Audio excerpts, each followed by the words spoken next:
Welcome to Lola and the Poets, a podcast on the magical real.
Welcome to the 6th episode of Lola and the Poets, coming to you from Novi Sad, Serbia.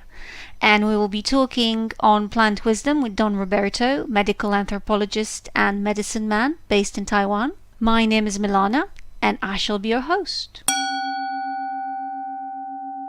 Hundreds of thousands of people are going to listen to him over the radio. And unless he says something that's sensational, it's just no good. Hello, this is Milana from Serbia, Novi Sad, and I'm talking for Lola and the Poets with Don Roberto in Taiwan, who's very kindly agreed to talk to us on this lovely Sunday. So, hello, Don Roberto. Hello, Milana. So, I wanted to first talk a little bit about who you are and where you come from, because that's always a good start for a conversation, isn't it? Mm. So you are now in Taiwan, but you were not always in Taiwan.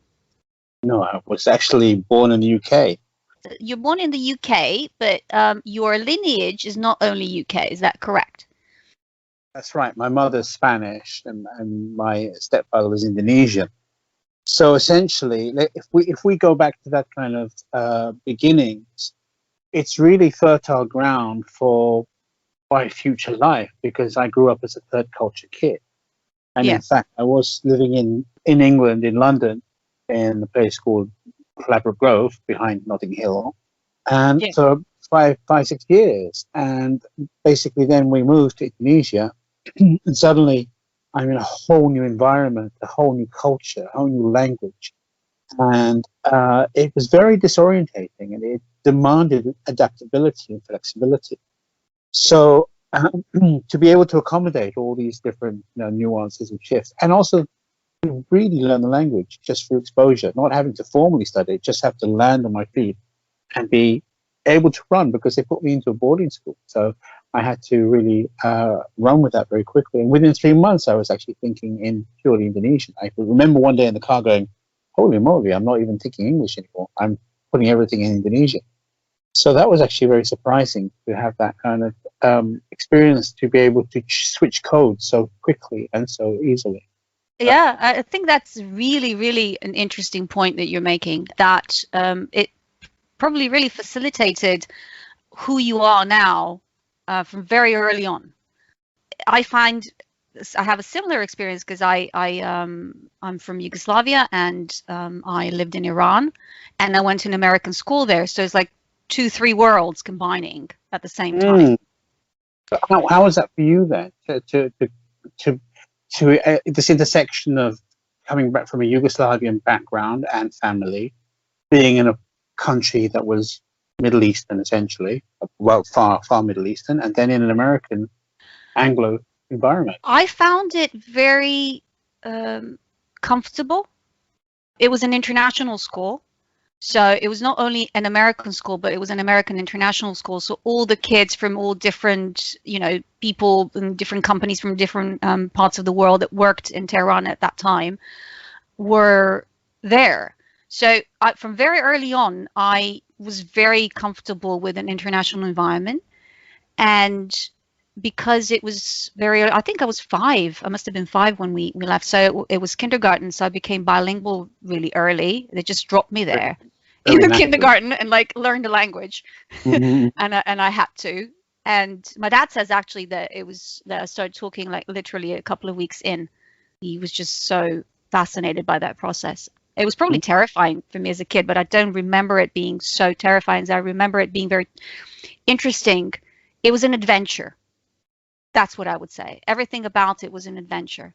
Do you think, because because this is a podcast on the magical real and the way that we combine our mystical experiences with our mundane experiences, do you think that this liminality, which is a word that's very much used today, in that ease in crossing different kinds of borders and understanding different kinds of realities from very early on, how do you think that influenced what you do now?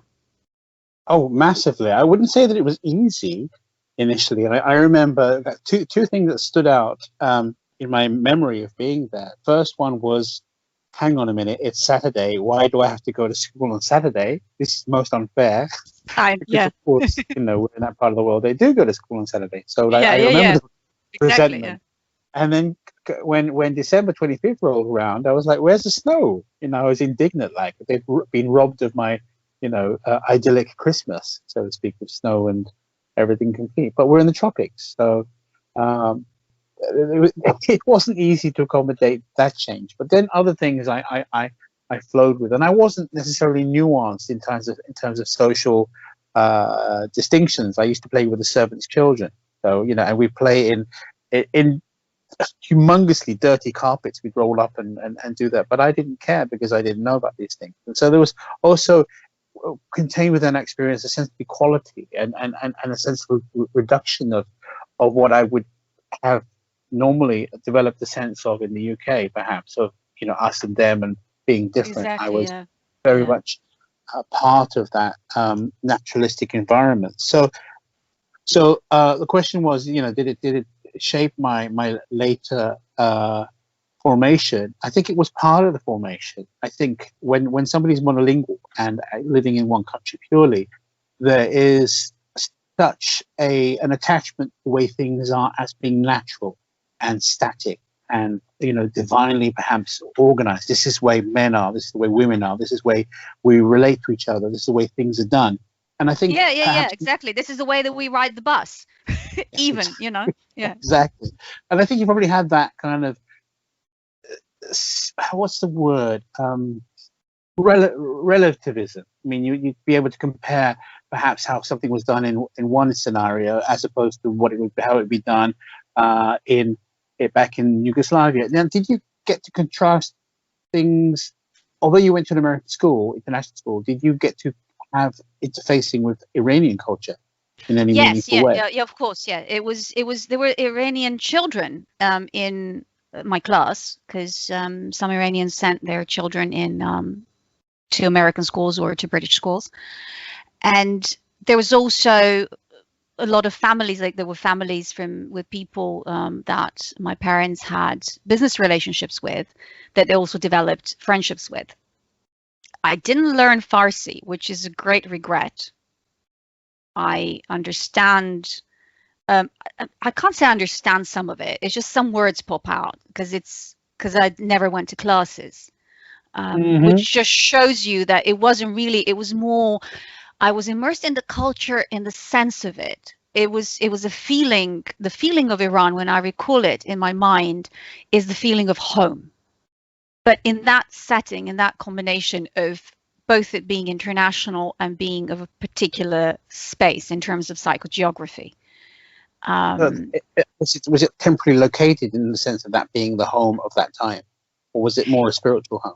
It's more spiritual because I had a very good time there, and then when we came back, I didn't come alone because I was 9 or 8. I stopped remembering exact ages. I think it has to do something with calibrating the experience still. But I think that when I came back, I really didn't have a good time here adapting. It was just all so uniform and not in any way. it's just everything, the broad horizon suddenly narrowed. Do you think that's not necessarily Iran, but the fact that you went to an international school with different diverse cultures?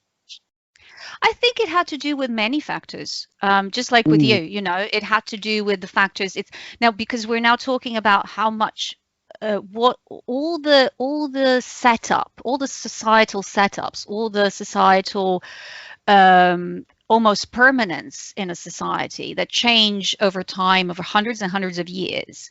As children, we crossed within a couple of years of our formative years. And that's a very interesting point to start when you think about our later interests and what, you know, well, how you view life, because you see that, you know, I think very early on you figure out that this is all really all of this societal structure is just a consensus of how things are in a certain place, but it's not how things are. And I think you have an embodied sense of that, having lived through that experience. You have the intuitive understanding of relativism of how things are socially constructed, if that's what you're saying. Exactly, yeah. It was interesting because I became so fluent in Indonesian that when we flew back to England, how old was I? 7, I think. Basically, when my first day back at school, people crowded around me going, "What's your name? What's your name?" And I was kind of tongue-tied and scared because I couldn't get the words out. Although I understood everything, I no longer had the latent. I had the passive understanding, but not the actual active ability to articulate that. So I ended up saying in a frightened way, "Shut up, shut up, shut up," because I was so scared. You know, I was buttonholed by all my young peers. Of course, that didn't last very long, and I slipped back into English pretty soon. And it was interesting because I, as opposed to your sense of dislocation, perhaps I began to feel very much assimilating very quickly back into that culture. I wasn't so alienated from my experience of the exotic, and I think probably you and I had a very similar. What's changed is that distance has foreshortened in the sense of time. It's quicker to get to these places. It's not so remote geographically in terms of traveling or in the global imagination. But back in the day, Iran and Indonesia were really exotic places. Oh my God! And also, we traveled by train. My mother didn't want to travel by plane, so we traveled by train everywhere. Can you imagine? I think we were maybe the last of the ones that took the Orient Express train that went to Istanbul. And then from Istanbul, what happened? And then we took another train, and then over the Van Lake. I remember we were going. The train was going into the boat. and it was a real travel, if you can imagine. It's 5 days we're staying in Istanbul, and then a couple of days until Istanbul, and then afterwards to Tehran and back. Wow. You see, I mean, here's a feature of that journey that I made, because we made it in 24 hours basically, and we stopped off first in Frankfurt, and then in Beirut, and then I think in Thailand, and then into Indonesia. But the upshot was that you enter a plane, and then you exit at the other end, and you're in a completely different reality. And don't you think that that's like a perfect way to set someone up early on in crossing realities within their work?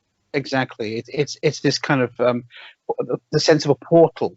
So I had an embodied sense of like moving between, so physically moving between realities.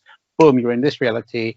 24 hours later, you're in a completely different universe, essentially, because there are different rules, there are different customs, there are different foods. So you might as well have, ported across the universe. So exactly, yeah. And after a little while, you're not phased. You just simply slip into whatever it is that you need to not really adapt to so much as in just respect. You differently, you set yourself up slightly differently, but you don't change much. And I think that's also very interesting with with that kind of early childhood experiences, that we need to keep a sense of integrity, personal integrity, to move around. I think you, as a child, you probably just learn it. You don't think about it, of course, but at the same time, be able to just be within whatever environment we were put in, because we also didn't have much choice in that. It's our parents that made that choice. Did you find it easy to adapt? I have to say that for me, I find it most comfortable to be on that train, on the journey. I find it easy to adapt, but where I'm most comfortable in is the space in between. When I'm not going from spaces. Yeah. Which brings us very neatly to magic, isn't it? Isn't it a great segue?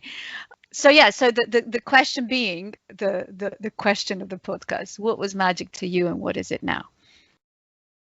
Oh Lord, I think that whole experience was extremely magical in and of itself. And then porting back to the UK, going to school in a Roman Catholic school, that was extraordinary, because that was my first exposure to that kind of religiosity. And I must share this with you and your listeners, that I'm not sure whether that experience in Indonesia really gave me that meta position to be more critical, to be more questioning of what I was told. Because here you have the whole Adam and Eve story and the whole original sin. And myself as an 8-year-old was saying, hang on a minute, putting it into very simple childish language. John has done something really bad, and yet way down the line, I'm still responsible for it. That's essentially the message they were communicating. And I was like, no, I don't think so.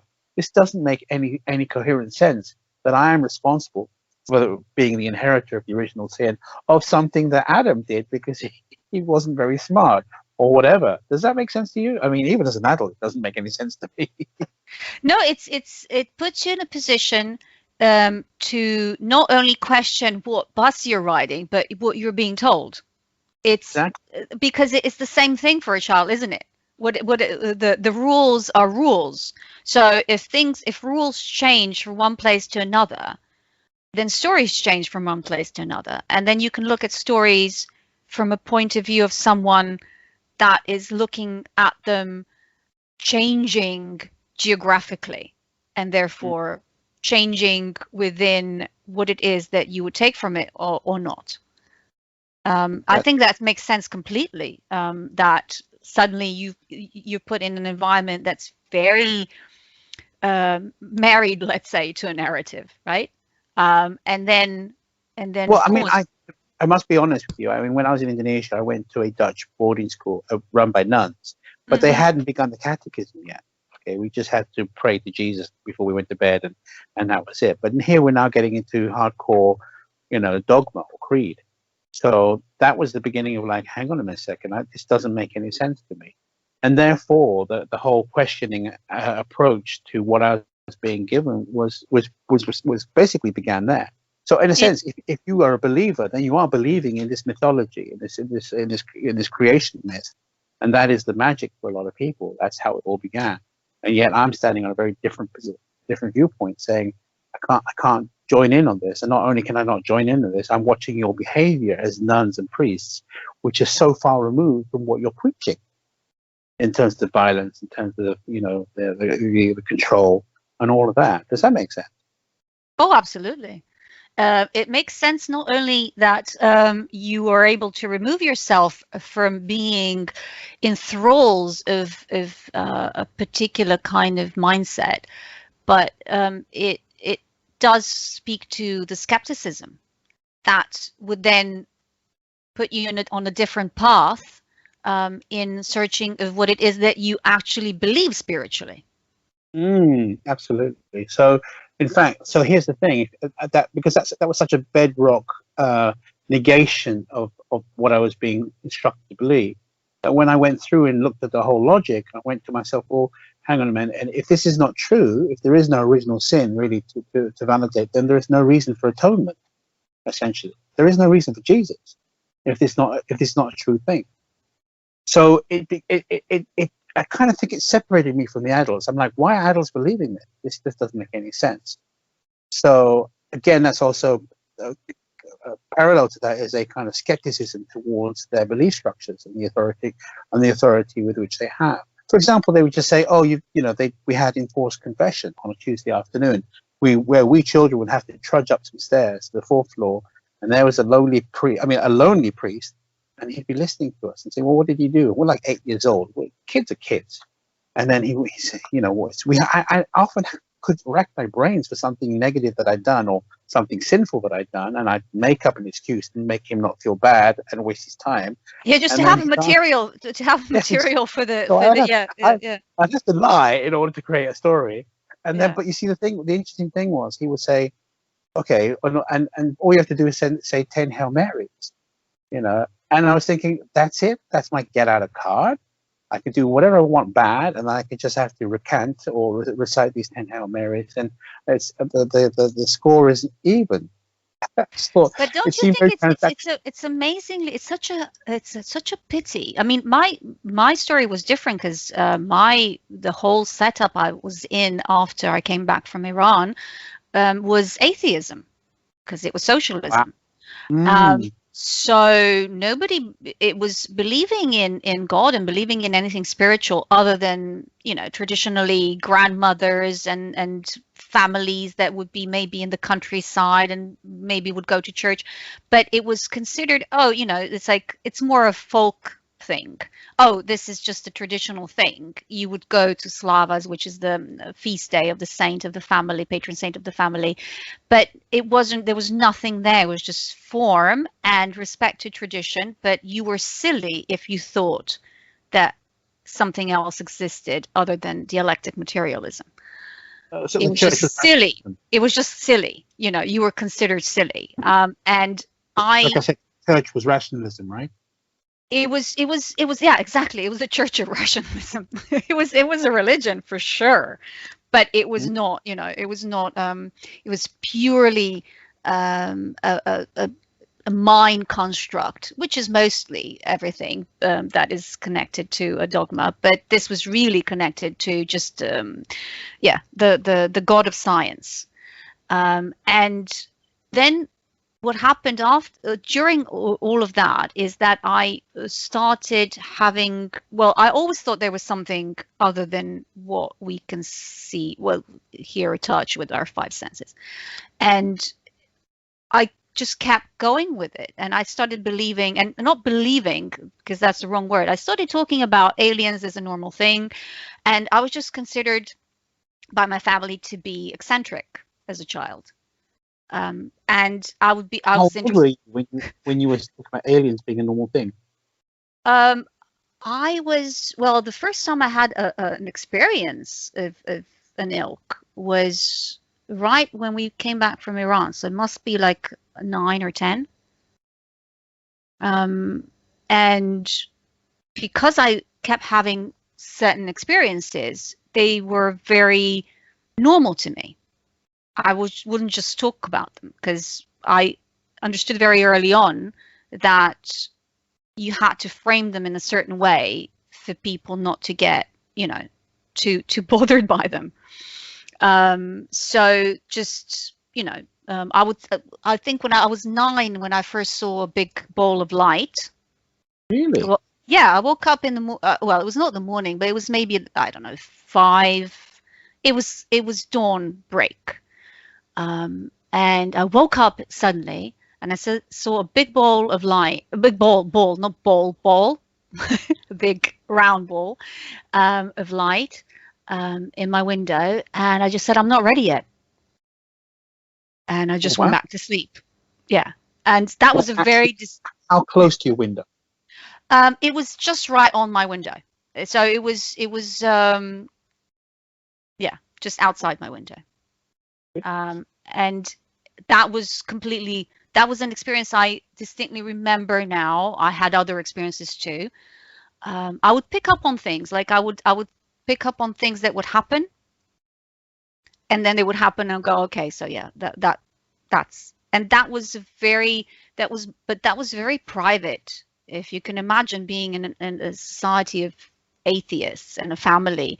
My dad was quite open to different things because he's been through a lot of things, but it was just very, it was a private world. So I had a different, like, for me, and then it was when I started reading about things. Of course, it was Deniken at the beginning, and Fingerprints of the Gods and all of those things. But then I started reading about Gnostics, and that's when there was a part of my life when I got christened, because it wasn't even christened. Like, I wasn't baptized because I come from an atheist family. So I did it myself. I just went and said I want to be baptized. So I went when I was 19, and then I had here in Serbia. And then I had a very short period of time when I was very churchy, and then that changed. So it's different. It's a kind of a different road from what you said, but I think it's the same path. So interfacing with some kind of structure, a religious structure, right? Exactly, and understanding that it's all it's just the mores of a place, of how things are. Can I ask you, when you were baptized by the Gnostics that were in Serbia, were they related to the Bodmils? Are they called the Bodmils? Oh no. I wasn't baptized by the Gnostics. Maybe I didn't make it clear. I was interested in the Gnostics, and that took me back to Christianity. Because my teenage years, I was really only interested in, ancient Egypt and the Navajos, and it was not in any way, Christianity was not part of what I was interested in. And then I started reading about the Gnostics, and then I became interested in Christianity. So I went and got baptized in the Orthodox Church. So I'm fully baptized. I'm fully baptized in the Orthodox religion, Orthodox Christianity. And then I got that was my part when I was it was going to church, and I was trying to figure out what it is within this traditional way of looking at things and religion I could find, where I can find myself. And that lasted for a particular period of time, when I realized that it was, I felt there was parts of it that I really loved, but there was parts of it that I just recognized as politics, and that put me off. Yeah. So it's remarkable you started with the Gnostics, but you ended up with Orthodox Christianity. And back to Gnostics. And then now back to Gnostics. And now back to our usual programming. So what you say? What would you say that these early experiences of the magical reality were for you? What was your first introduction, if you can recall it at all? I can, actually, and it's going to sound a little bit strange, but hardly for me and hardly for our listeners. Okay, but go ahead. Okay, so I was 4 years old, and then suddenly in my dreams I was kind of being taught by this individual that called himself Castle. All right, and so he was teaching me how to astral fly and doing all kinds of, psychic phenomena. And then I would say to my mum, during the day, can you not see him? He's right there. And of course, my mum is thinking, oh, yes, imaginary friend, blah, blah, blah. And he was very strongly present in my dreams for 2 weeks. And then one day he was gone. And I remarked on that. I remember telling my mum, he's not here. And I was upset because I had formed a bond and it had disappeared. So remember this story, because this will come in later. But I thought, I took it in my stride that one would be able to actually fly. It was just part of dreaming. It was just part of what one. Nobody told me you couldn't do this. So in a sense, it was the beginning of a magical awareness. But to me, it was ordinary, because I had distinguished it in a binary relationship between ordinary and magical. Yeah, I understand that. Yeah. Yeah, for sure. So that was one of my very earliest memories. And then we have the exoticness and the adventure of being in a different country and a different environment and coming back. So, but actually what happened, being back in England and growing up, I mean, essentially I became a very English little boy, and very urban and very assimilated. So, my parents were hardworking immigrants, but they pretty much did everything that an English person would do, in terms of meals and watching television, and the programming itself was very normative in terms, because there were only 3 channels, so we'd have the same things to talk about, and same cultural experiences shared with everybody else. So there was that Englishness, and my third cultural identity wasn't really at play at all. I was very much assimilating to the culture, and also I had a very academic focus. It was just naturally who I was. I was very curious, and I remember at the age around 11 till around 15 becoming really deeply interested in science fiction. I mean, I read hundreds of books, because it was a fantasy for the imagination to be able to go into these possible worlds and cultivate curiosity. Because it's a gateway, isn't it, to spirituality? Science fiction was, you could say. I mean, it's key to curiosity. It's the permission for curiosity to unfold and unfurl and blossom, because there is no greater fantastic imagining than the possibility of other universes and other cultures, beyond that which we know, right? So that was a big thing. And I even got to meet Arthur C. Clarke. Somehow we made the connection. I went to a lecture of his when I was 13. So wow. he was a big influence of mine, and I actually read everything he wrote, and I was very voracious. So in a sense, there's a period of normality. And I think from around the age of 16 onwards, I began, like Hugh, to have a penchant for the paranormal, to say to myself, well, because the doorway had already been opened with science fiction and fantasy, saying, well, what is possible? And then you find what society says, this is not normal, this is supernatural, and this is paranormal.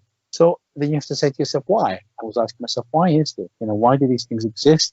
And I took a very strong interest in that. And so the next stage of my story is reading one day about the Native American Indians. When they retired, they would lean against a tree and recharge from the tree. So I didn't want to dismiss it out of hand. I just said, well, let's see if it works. The proof is in the pudding. Let's see if this belief system works. So near my house was a beautiful park, and there were oak trees. And I decided to go there under the cover of darkness. And I approached the tree, and I asked for permission to enter its kind of presence. And the thing is, I not just only asked for permission, but I waited for an answer, right? And I hung there until there was like a felt sense of a yes. So I dared approach, and then I was invited to come closer. And so eventually I'm actually standing in its direct energy field. Mm-hmm. And the amazing thing is that there's this kind of recognition that emerged, that I became aware of the consciousness itself of this oak tree that was majestic and stately and slow and wise. And that precise moment of this meeting between two different life forms, different, phyli, in this moment of mental connection was astonishing, because not only did I recognize it, there was this reflection back that there was a sense that it knew that I was there, and that it knew that I knew that it knew. And kind of this hall of mirrors kind of echoing through reverberating through our awareness. And suddenly that was a defining moment for me, because this wasn't just an object in the environment anymore, which I previously and everybody else around me had treated these things as things to walk past. They're just things there. But this was a living, sentient being. And I was 19 at that time, and that really was a very transformative experience in terms of having this encounter with a life form of that grandeur and of that wisdom. So that was very, very important. But I think it's also the way that you came about it, is that you came about it through reading about it. So you went, okay, and what I find really lovely in that experience, other than the entire experience itself, is that fact that you actually asked the tree for permission, because I think that is something that is very much missing in the way, I wouldn't say, Western society, because that's just too generalized and slightly rude. But the way that we were all taught to just take from nature whatever it is that we think is it owes us, without really understanding how the mutuality exactly, because our metaphor is that everything else everything is for our dominion. So we have an extractive consciousness that things are there to be used and don't have validity for themselves. It's always how do you when people ask questions without really thinking about them, it's always so how do you use that? Like the word use is utilize, and use is so much a part of our mentality still, very much so, and not how do you have a relationship or relation with, how do you play with, how do you have a mutuality with. So it's so that was really the experience that must have informed what you did after, which is a little bit about what you studied and what you did, because that's very, very interesting for your path. So part of your path is music and the other one is medical anthropology. So do you... So hang on a second. So I'm going to just give you the timeline. So there was simultaneously music as a deep interest, and I had been training as a pianist, learning classically. And in fact, when it was one day when I in a cold December evening, I think it was 1980, I was walking to my piano lesson, and there in the sky is this bright ball of light. It was like your experience. And it just shoots across halfway across the sky. Now the thing is, where I lived was on there were flight paths, so I was very familiar with what all the planes looked like and sounded like, and what they looked like in the sky. So this ball of light just zipped across, stopped, just dead center, and then hung, and then departed at a completely different tangent at an extremely fast rate. Like it just zoomed off, So imagine something going very fast, stopping suddenly, hanging, and then I saw a similar occurrence. It's very odd. It's not odd. It's just clearly not part of anything that we're used to in the sky, let's say. I think I was a bit, what's the word? I think I was a bit ho-hum about it. Like, well, it's not a normal plane, so it must be a UFO. Okay, I better keep going. Yeah. It's just a matter of fact. I think it was. Of course, because by that time you integrated all of the other things as well. So it's just one of those things, isn't it? On your way to piano lesson. Definitely within the parameter. I mean, also the science fiction, right? So I wasn't necessarily going to be surprised. Oh yeah, I mean, I understand. For me, I also was a science fiction absolute fan, nerd, whatever you want, however we want to frame it. Nerd would be probably more correct. But Hitchhiker's Guide to the Galaxy was the kind of science fiction that I could relate to most, because I just found everything so funny as well.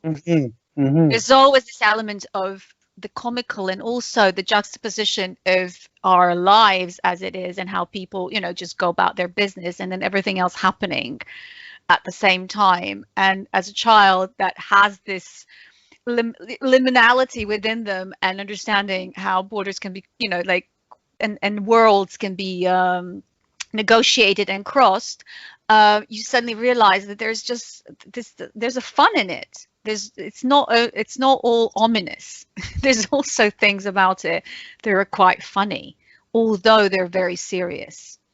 So I hope that Lola and the Poets doesn't refer to Vogan poets. I really, really want to include, because Lola and the Poets is very inclusive, and it would not like to exclude Vogan poetry, but it is quite deadly, isn't it? So, for those listeners who want our favorite Hitchhiker's Guide to the Galaxy, it's going to be the deadliest poetry that people want to commit suicide upon hearing. Yeah. So we have to be very careful with the Vogans, although we are an inclusive poet society. Maybe in a soundproof room would be the best thing. Let them think that they can be heard. Sorry, you were going to a piano lesson, and you saw a UFO, and that's where I interrupted you. So so there was this interest in music, and actually what was beautiful, my interest in anthropology not only came through the travel and exoticness, etc., so the lived experience, but it also was. I was very, very lucky to be able to audit. When I was 19, I was able to audit lessons at a different university, and there was a lecturer called Christopher Small, and he had written a book called Music, Society, and Education. And what that book was, and it's a seminal book within music education, it was talking about the embedded codings of forms of music. What does the actual sense of timing within a piece of music actually reveal about the nature of beliefs around how the world works? So, for example, if we have Western music, it has a linearity built into it, right, beginning, middle, and end. Whereas if you contrast that with Balinese music, there isn't such a linearity. Yes, it will eventually end, but it's a circularity that is reflective of that belief of regeneration within time cycles. So that kind of was very beautifully articulated and very well documented and entrancing. And he was a sublime lecturer as well. That it just sparked my interest and my awareness and my hunger to learn more about that, and actually really opened up that door towards wanting to know more about world music, which is the vehicle for getting to know cultures from the inside, to really try and appreciate and to understand and to get into the music forms that they have. Does that make sense? Oh, absolutely, because it is it's patterning, isn't it? So whether or not it's patterning with music, or it's patterning with experiences, once you get the patterning of the pattern that you understand well within your being, and also your cellular memory, I think, as well, then everything else becomes easier to negotiate. One more thing that he was talking about, which is beautiful, was the sense of professionalism within the Western tradition, whereas within other societies, it's much more generative community phenomena, that the community itself creates the pieces, and that we don't have this necessary sense of it's more a focus on the process rather than the product, whereas Western music making is very often about the end result rather than about the communal making. So we have so many kind of codings in the way that music is made and performed and appreciated that really opened my eyes to new vistas. Now, at the same time, I was interested in that and training as a pianist. I was also formally studying my language studies, which were at university, studying Chinese, Spanish, and linguistics. So that was a whole new world of learning. So and I got to spend time in Spain and Taiwan as well. That is. You come to the part of your journey where medicine becomes a word that's important to you. Let me think. It becomes important to me before that, actually, because whilst that was university, this might be of interest. It might really be of interest. The healing interest actually began when I was at university, because I came across this book called The Structure of Magic. Okay. And volumes 1 and 2. Bold title, yes. Very bold title. And this is going to weave back to your question about magic. And although it's a little bit more prosaic than that, because essentially it was written by Richard Bandler and John Grinder. And so essentially these were written about 1976 and 1977, and they were talking about the influence of Chomsky's transformational generative grammar. Okay, now that doesn't sound very scintillating, except if you're a nerd like me, because they were looking at the deep structures in language patterns, and how if you examine how someone uses language and how they delete things in their surface conversation, that you can see where the distortion is in their mental formation. Oh, that's fascinating. Deleting stuff, right? You get it, right? So you listen to the language and you can see how their experience is actually skewed at a deep level by listening to the surface. Where the editor is, because then you can understand whatever is deleted and whatever is edited. You can understand what kind of entity is doing that. or exactly. All that's to say, you or a always do this. psychological complex, if we want to You go into always do this. The generalization is not yeah. based on reality. So you can interrogate the language itself to, or turn it in on itself to attempt to manifest some healing. Now, Grinder and Bandler then went on to create neuro-linguistic programming, NLP. Yeah. But the idea that you could heal through language was really fascinating. They're a little bit turgid, these books, but it was the actual idea that was beautiful. And the NLP itself piqued my interest, and I said I want to learn more about this. So I read all the NLP books, and then I began hypnosis training, and that was a whole new avenue where I was beginning to explore the power of unconscious, of the hidden resources that we contain within us, how we can reprogram the unconsciousness, and we can expand into altered states, namely alpha, beta, theta, and delta. We can actually begin to manipulate those states at will through hypnotic inductions. So that was really beautiful. And at the same time, it was my first exposure to Jungian archetypes and shadows and animus, and the ideas of Robert Saggioli and psychosynthesis. So I was beginning to get a foundation and a feeling for the therapeutic domain. Yeah, my very brief brush with NLP, there was something about it that I really disliked. For me, if it doesn't have a philosophy behind it, I cannot deal with the technique. And for some reason or other, that's how I viewed it. I might have been completely wrong, but that's how I viewed it. And of course, you have to remember that I come from a very traditional, because I studied psychology. I graduated in psychology. So I come from a very psychological background point of view of, okay, so on what theory of personality are we basing this on, to understand what is the philosophy behind it. And if I cannot understand the philosophy behind it, then I just dismissed it, let's say. But so for example, you take a person like Adler or Lacan, and then you can extrapolate, where their philosophy came from, or their belief systems. Yeah, is that what you're saying? Yeah. I would have to understand the origins of something, and then understand why that tech is supposed to work. Oh, okay. Well, actually, it was pretty functional in the way it originated. I mean, John Grinder was a transformational generative grammarian, so he definitely had the chops intellectually. And and Richard Bandler was a psychologist, actually.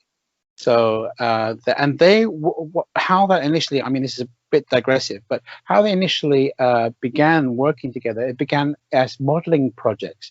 How can we distill the patterns that generate genius or generate excellent behavior? And so they began to look at the neurology of that, in terms of what is it the person's doing, what are they accessing within their neurology, and can we train that? Can we model it and then train somebody else? So and in their modeling endeavors, they discovered lots of things about how human beings are patterned through language and through neurological patterns. Yeah. So and they were also into hypnosis. So it was fertile ground back in the day for me. But here's the thing. After I graduated in that training program, so remember, I'm doing these things simultaneously. I'm doing the piano diploma performance thing. I'm doing the language degree thing, and also training in the hypnosis thing. It's like I had a full schedule. But once I finished the hypnotherapy training, I got a flyer in the mail, and it was it said "Healing the Inner Child Within" workshop. And the front picture was a seashell that was was open, and it was divided into two. The bottom half was all these images that were of abuse, and the top half was this transcended angelic realm where presumably healing had happened. And actually, I was very intrigued by that image, and I signed up for this workshop by this chap called David Grove. And this is back in '87, and I'd never heard of him before, but I just thought, on the strength of that image, this looks pretty interesting. Let's find out. So what David was, he'd come out of the NLP tradition, but he was very different because he was very independent and asked the questions that struck him as interesting, rather than being an NLP acolyte or devotee or just in that school. And so he had discovered a couple of things. He trained as a counselor, doing his master's in counseling, and he'd gone over the transcripts of interviews with Carl Rogers or Virginia Satir. Now, the prevailing belief then was that you were client-centered, essentially, right? Yeah. Very much so. And but when in going through the transcripts, he discovered that sometimes very subtly, the therapist would actually, what's the word? Hear a word from the client and then transform it. They would introduce their own vocabulary. So they weren't necessarily being entirely client-centered. They would be introducing their information, their model of Right. what they believed to the interaction. So they were essentially not keeping what David was saying was they were not keeping the information pristine. They were actually bringing in their own semantic networks, and so the client would often have to kind of pause for a second because maybe they said they're afraid, and the therapist said scared. Now, scared may mean something completely different for that therapist. So they have to do a kind of transformational translation internally to be able to connect to the therapist. Not to get too digressive, I always found interesting the idea, and it's a Jungian idea, of the therapist having to be a larger container. That any therapist that would actually be able to help you needed to have a larger container of experiences than you have. Because otherwise, it would just be it would then and it very often ends up as being a battle of egos, which is the structure that, whose structure is better. Whether if you want to heal, you take my structure, or if it's a particular kind of client defending their own structure against any kind of hostile invasion. So yeah, please go ahead. But that's very. You use a metaphor. Yeah. So actually, the first insight that he had was that the therapists were actually transforming the language of the client unconsciously. Yeah. First of all, so he wanted to make it conscious that somehow we use question forms that didn't impose a supposition that they knew the client's information or the client system better than the client, right? So he devised these questions that were so simple, like, what's it like? Does it have a shape? Does it have a size? So they're very neutral, content neutral, but they are inviting more formal elaboration or the attributes of whatever information. Now, the second thing that David discovered was that he was presented with very odd information. So normally, if you have a theoretical or philosophical school, as you said, from the psychological or the therapist domains, you will have a particular philosophy that you will shoehorn everything you hear into that. You're orientated around that philosophy, right? Yeah, it's a theoretical approach. So you have a concept. So yeah, exactly. So you have a concept, and then within that concept, I mean, to be fair, we're still using the Freudian concepts to this day, as if they were real, right, and not just concepts. When we that's talk about ego, that's Freudian, yes, and it's a concept. Exactly. Yeah. But what David was receiving, he was working with people with phobias and people who are war veterans, and he would often get very nondescript information, like, what's it like? It's like a blob. So if you have a theoretical orientation, you're going to try and interpret that blob some way or put it into a schemata that makes sense to you as the therapist. But he was so flummoxed by this, he decided to go, the intuitive leap that he made was to say, okay, I'm going to take that as genuine information from the system, and I'm going to treat it as any other information and interrogate it and to invite it to reveal its attributes. So, if you apply clean language, then what kind of blob? Is there anything else about the blob?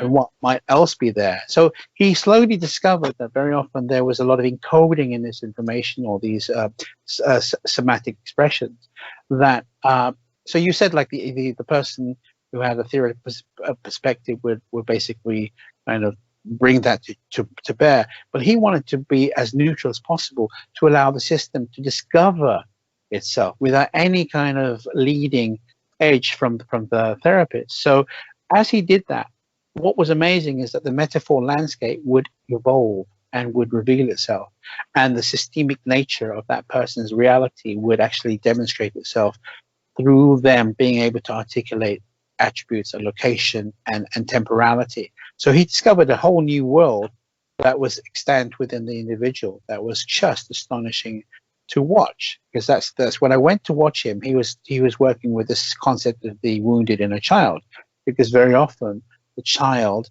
had experienced a trauma that had very often separated them, had disassociated them, and he was inviting the system to discover where those parts had disassociated to, right? Because he'd been watching people talking about disassociation, but he said to himself, but he said they never asked themselves, where does a dissociated part go to? Where does a person who's dissociated go to? That's really interesting, because I just to make a very a quick note on that. For me, what was the biggest, well, not even breakthrough, but just a connection of my experiences, experiential life, and also the theoretical side and things that I absorbed through education. Very important point. And that is how Jung came to the idea of what is a psychosis and what is a neurosis. The neurosis was losing a part of your soul that needs to be found in order to be integrated.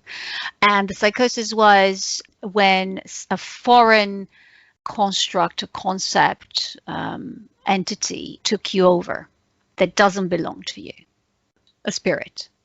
And by the removal of it, that's where the freedom to be who you are comes. And that is so interesting in terms of how he viewed things from a point of view of somebody that was very much in the medical model. I think probably the main reason why he and Freud broke ties.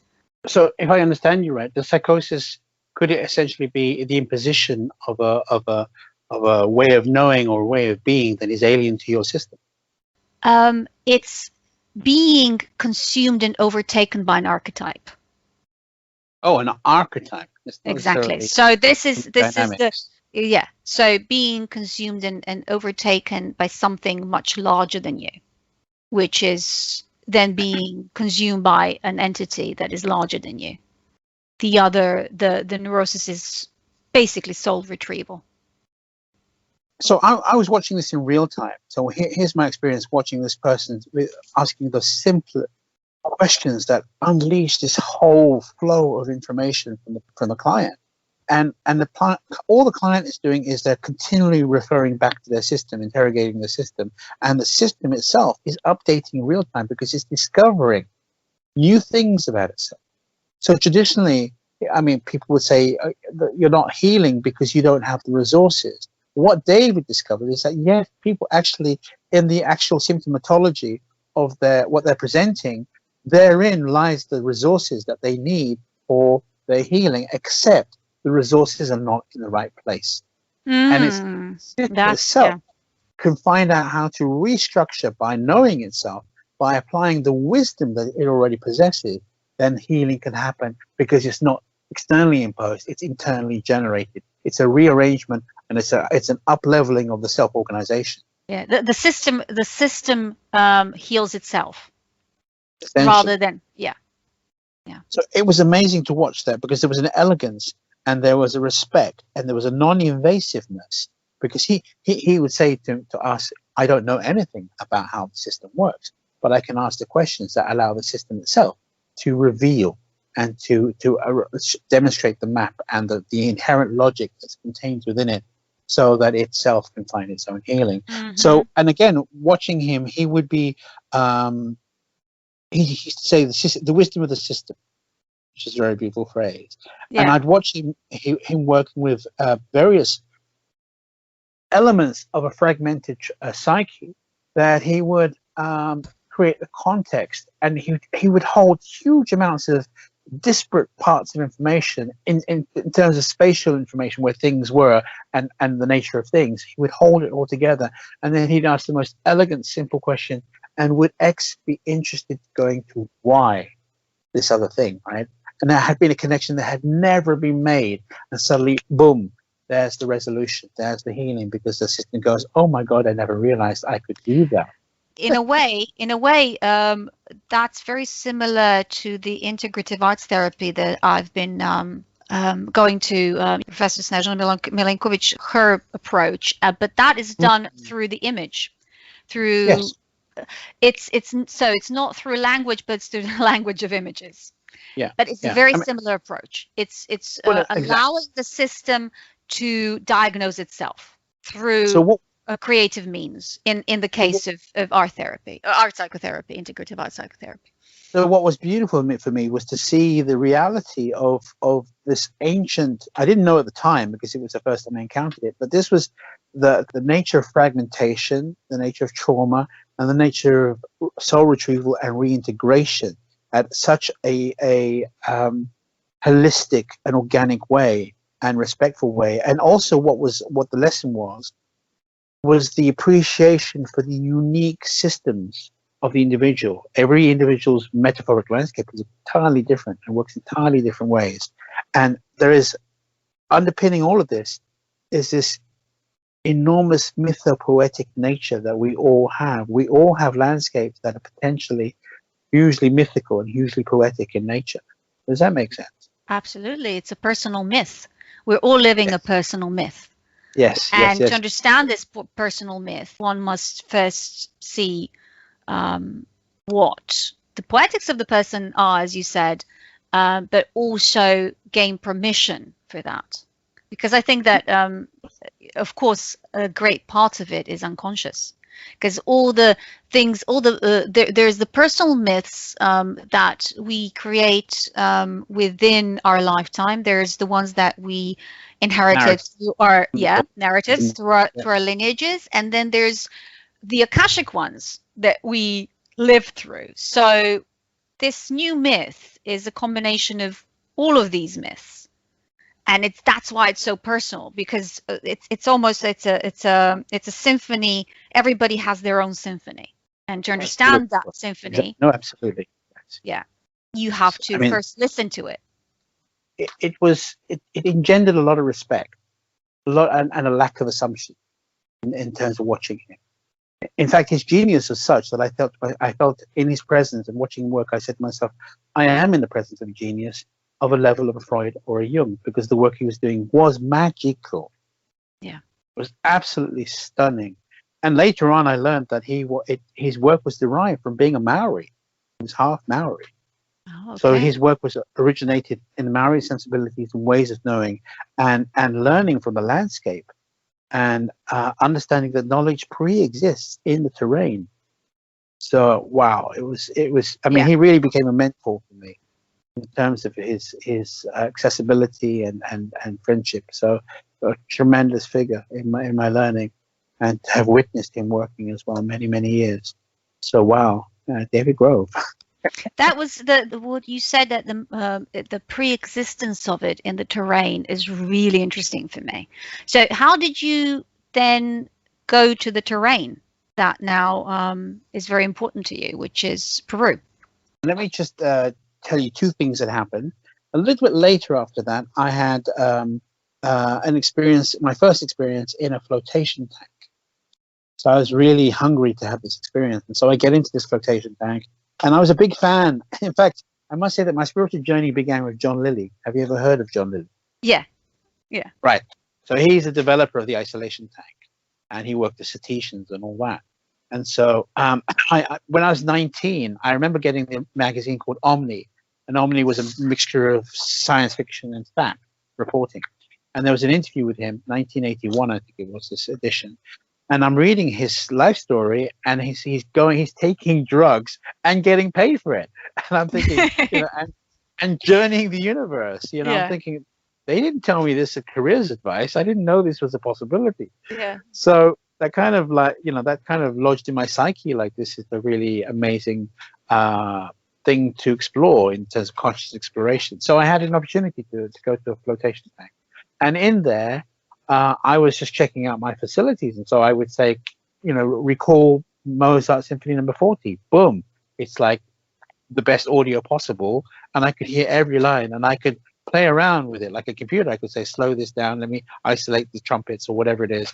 And that was quite amazing. And then suddenly, as I was playing with some geometric figures.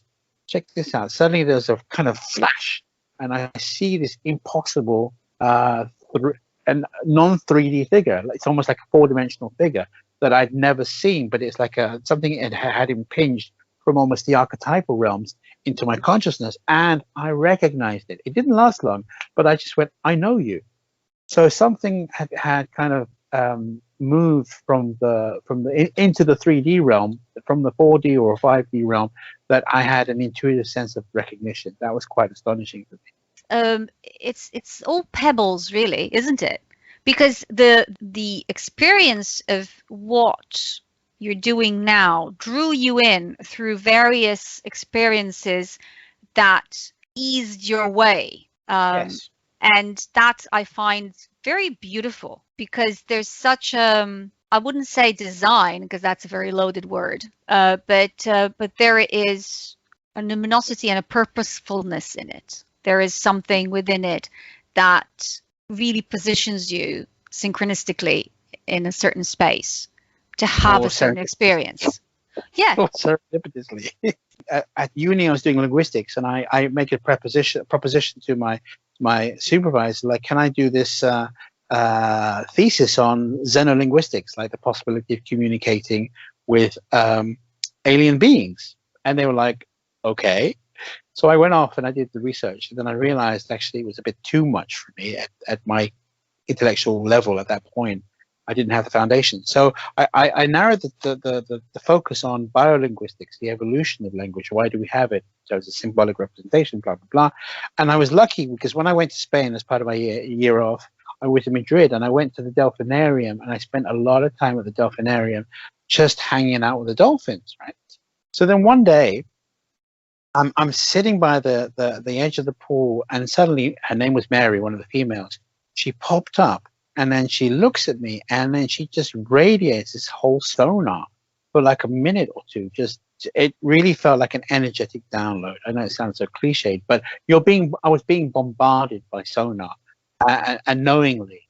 And so, stuff was happening. I was like receiving this, and the confusion. And then she kind of, with anthropomorphizing it here, she kind of looked at me with a twinkle and went down under the water. And literally, I had this dual conversation. Excuse my French, but what the fuck was that? And another part of my brain said, chill out. You don't need to know. It is. Yeah, it's almost like it doesn't have to be unpackaged until you come to the destination. Exactly. Yeah. So that's cognitive fluidity and patience. It was also a lesson. It was very important not to have to know, because often we want to be linear and know and reductionistic. But a part of us said, look, you'll know when you need to know. So that also happened. So then, actually, just fast forwarding, I came back from my year in Taiwan, and what happened then after I graduated, I said, no more academics, no more cognitive exploration. I've done that. I want to be experiential and hands-on. So I then moved and trained as a body worker. I really loved massage. I enjoyed being touched. It was a fluency I had. And I created a company called Stress Busters, which we were going into companies and doing closed sequences on a mobile chair, basically, that we had. And that had a great deal of success. It had a great deal of media coverage. And I did that for 3 years. And within that time frame, not only was I delivering the service, but I was also running trainings in that form. But I was also learning a hell of a lot of different forms, such as shiatsu and Tibetan pulsing, but also one called body harmony. Body harmony is amazing because when I arrived, all my fellow bodyworker friends are just raving about it and saying, you've got to try it, you've got to try it. But what happened was, when I was in Bristol doing an exhibition, somebody said, oh, there's a body harmony person here. You want to meet her? And I arranged a session. So I'm lying on the table. We hadn't even begun properly. But as she approaches me, she says, your body doesn't like metal. And I looked up and I was like, how did you know that? Right? That's just astonishing. Yeah, how that's, yeah, she read you within 2 seconds. That's really... Here's the thing. So, and I've never told anybody, but I've never worn watches and I don't wear metal. So it's not something I advertise. It just doesn't happen. So I said, how did you know that? She goes, because as I approached you, the watch that I was feeling began to hurt me, which was your body's way of telling me that it didn't want it around it. And I was like, are you Wow. kidding? Are you at that level of awareness? Yeah. Oh my Very God. neat. Very neat. Yeah, it's pretty cool. So I wanted to learn more. And so I went to Glastonbury and trained with the founder, Don Roberto.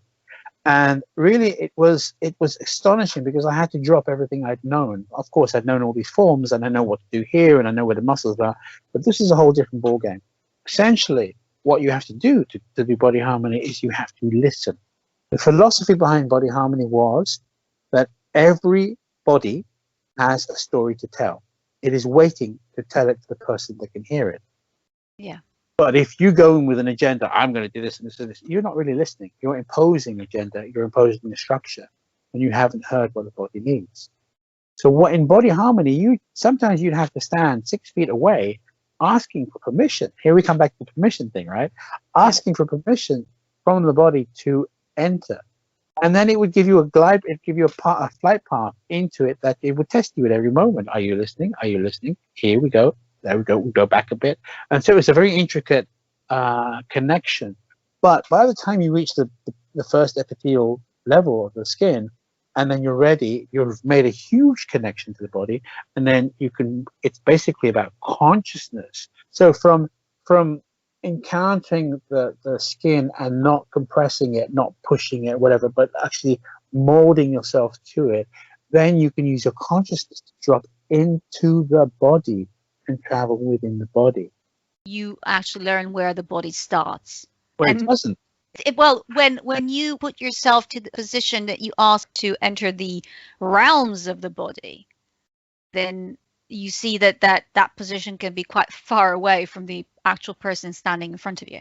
Oh, absolutely. That's a given. So it's also part of the testing. And also something, even when you're in the body, I remember when I was with my teacher, and I was using I think my hand was on her shoulder at the top of her body, and I was traveling down through her body down into her leg, and I was asking permission. But there was one point where I kind of rushed ahead, and it really literally felt like running to a brick wall in terms of my awareness, just because and then she looked at me, she said, "You see, you had passed." I was like, "Oh, okay, I get it now." So it was extraordinary to meet these people because there were the stories that emerged. Like sometimes the left part of the left hand had an argument with the right hand, and the two were not talking to each other. There are all these kind of levels of communication within the body that most of the time we're completely unaware of. So, for example, I was with my girlfriend one evening, and we'd fallen asleep, and then suddenly I woke up, and my left knee was touching her right knee. And as I woke up, I was aware that there was a conversation going between our knees. There was actually a flow of information. And so I kind of woke her up and say, "Hey, look at that." She goes, "Uh-huh." She was also a body worker as well. But I was like, this is amazing that there can be these levels of communication that are subcognitive. And also, if you think about it, to make a digression to your early experiences within a certain dogma, the wisdom of the body is so, I wouldn't even say underrated, because it's vastly pushed aside and not considered to be a wisdom at all, which is astonishing if you think about that. We would not be able to have these experiences on Earth if we were not in a body. Exactly. And that is just such arrogance that when you look at it from that point of view, it's like, just imagine civilizations disregarding the body, anything the body can say, and yet using that body as a vehicle to have all these experiences that they're having. It's just amazingly arrogant, amazingly disrespectful. It always brings me back when I hear stories of people that are actual body workers, and having my own experiences, is just to understand the vastness of that delusion, that our body doesn't have a memory and that doesn't have a complete universe to its own. Or multiple universes within itself. Exactly. So, I mean, I began cultivating these skill sets, and could really began feeling the emotion that was contained in a particular part. Maybe there was something contained in the elbow, that maybe was pent up anger, and then after a while I could do it from a distance, because the parts themselves would start talking to me like, hey, look at me, because they suddenly realized there was an awareness that was able to tune in, right? So they actually wanted to tell. So, and it got to the point where I'd walk past somebody in the street and their liver would yell at me. It's like, oh my goodness, quiet now. I'm not on work. I'm not on duty right now. So, I mean, it's really through the actual experiences that taught me the validity of this work. For example, I was in Spain, in Ibiza, and I was given this very matron-like woman, about 50 years old, very conservative, and she's lying on the table, she's clothed, and I'm just scanning her field, and she has her eyes closed, and I'm just off the body, and I can feel that there's these alien presences in her belly, right, so to speak. And I'm thinking this at the time, and then she opens her eyes and she goes to me, yes, I've had 2 abortions. And I was like, Yeah. oh my God, they're still there. The imprint is still there. So in a sense, what I want to say is that the real foundation, one of the primary foundations for my shamanic work, was the sensitivity training that emerged through the body work, and specifically through body harmony, to be honest with you, because that was transformational in my own development, and very, very important. This is really quite interesting, that the way that you went into shamanic teaching is through first understanding basics of the body, and then came the framework. So it's almost the other way around, isn't it? When you say framework, what do you mean by that? I mean, the cultural framework, we will talk about that as well. We might as well talk about it right away. What is shamanism? What is shamanism in terms of locality and various places in the world? What are different words for being a medicine man or woman in different parts of the world? And what was your path navigating it? And where did you land? So that's where I'm mentioning frameworks, is the practice usually comes through teachings and lineages and particular cultural frameworks, wherein that you are then situated and understand the body through that particular cultural framework. But your path was in understanding the body within a framework that was a therapeutic one, but not necessarily a spiritual one. So you come from that into a framework that is also a spiritual one. Eventually, yeah. I think that the lack of agenda that body harmony really was insistent on and the insistence on deep listening of a completely different caliber and a complete openness was really fundamental. And that informed everything else that followed later on, because it is essentially about deep listening and listening to the moment. Because that's the other thing. At day 4 of my training, I went, hang on a minute, hang on just 1 minute. This isn't about body work in a formal sense. This is about listening to the universe for it to give you feedback as to whether you're in the right place or the wrong place, as to whether you have permission or not permission, as to whether you're in grace or you're not in grace. That was the magicality of the hidden teachings within that training, was what I was left with. In fact, Don McFarlane looked at me and he looked at me and said, "You know what your problem is?" I said, "I've got lots. Where do you want to start?"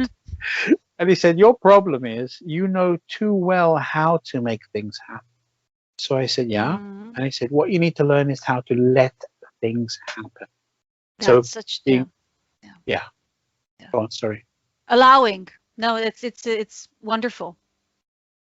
The way I'm seeing it is that it has to do also somehow with the masculine and feminine principle. That's how I'm reading it. Exactly, because I'm very good at making things happen, being very yang-like or very active. Yeah. But to let things unfold, to be receptive, to be more passive than is my default nature. That took learning. That was the real curriculum.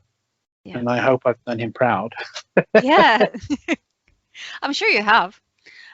So now, if you don't mind, we can move then to the work that you do now, how it started, and perhaps just a little bit about the terminology, because I think that's quite important as well for people to understand who are listening. Let me make it very, very clear that I was not looking for this path. Yeah. When it found me, I mean, actually, I had initially done a little bit of shamanic journeying in the classical sense. That means a drum is played at a constant frequency, and you're allowed to go into an imagined hole in the ground or a tree and go down into the lower world or the underworld, and then you travel therein. But although I was successful at that in my initial attempt, I was really worried that it was too much imagination driven and that I was effectively making it up. So I didn't return to this. So essentially, we're talking about the year 2007, and I get this knock on my virtual window through Facebook, and somebody says, it was a friend request. So I looked at them, and back in the day in Facebook, you could connect with somebody according to interest. If you were interested in inline skating or dwarf throwing, you could find somebody, and that's all changed now. But back in the day, that was what it was. The ancient times of Facebook, yeah. Yes. So I looked at this person. He lived in a neighboring city to me, 40 minutes away, in Taiwan, and his interests were shamanism and ayahuasca. And I was like, hang on a minute.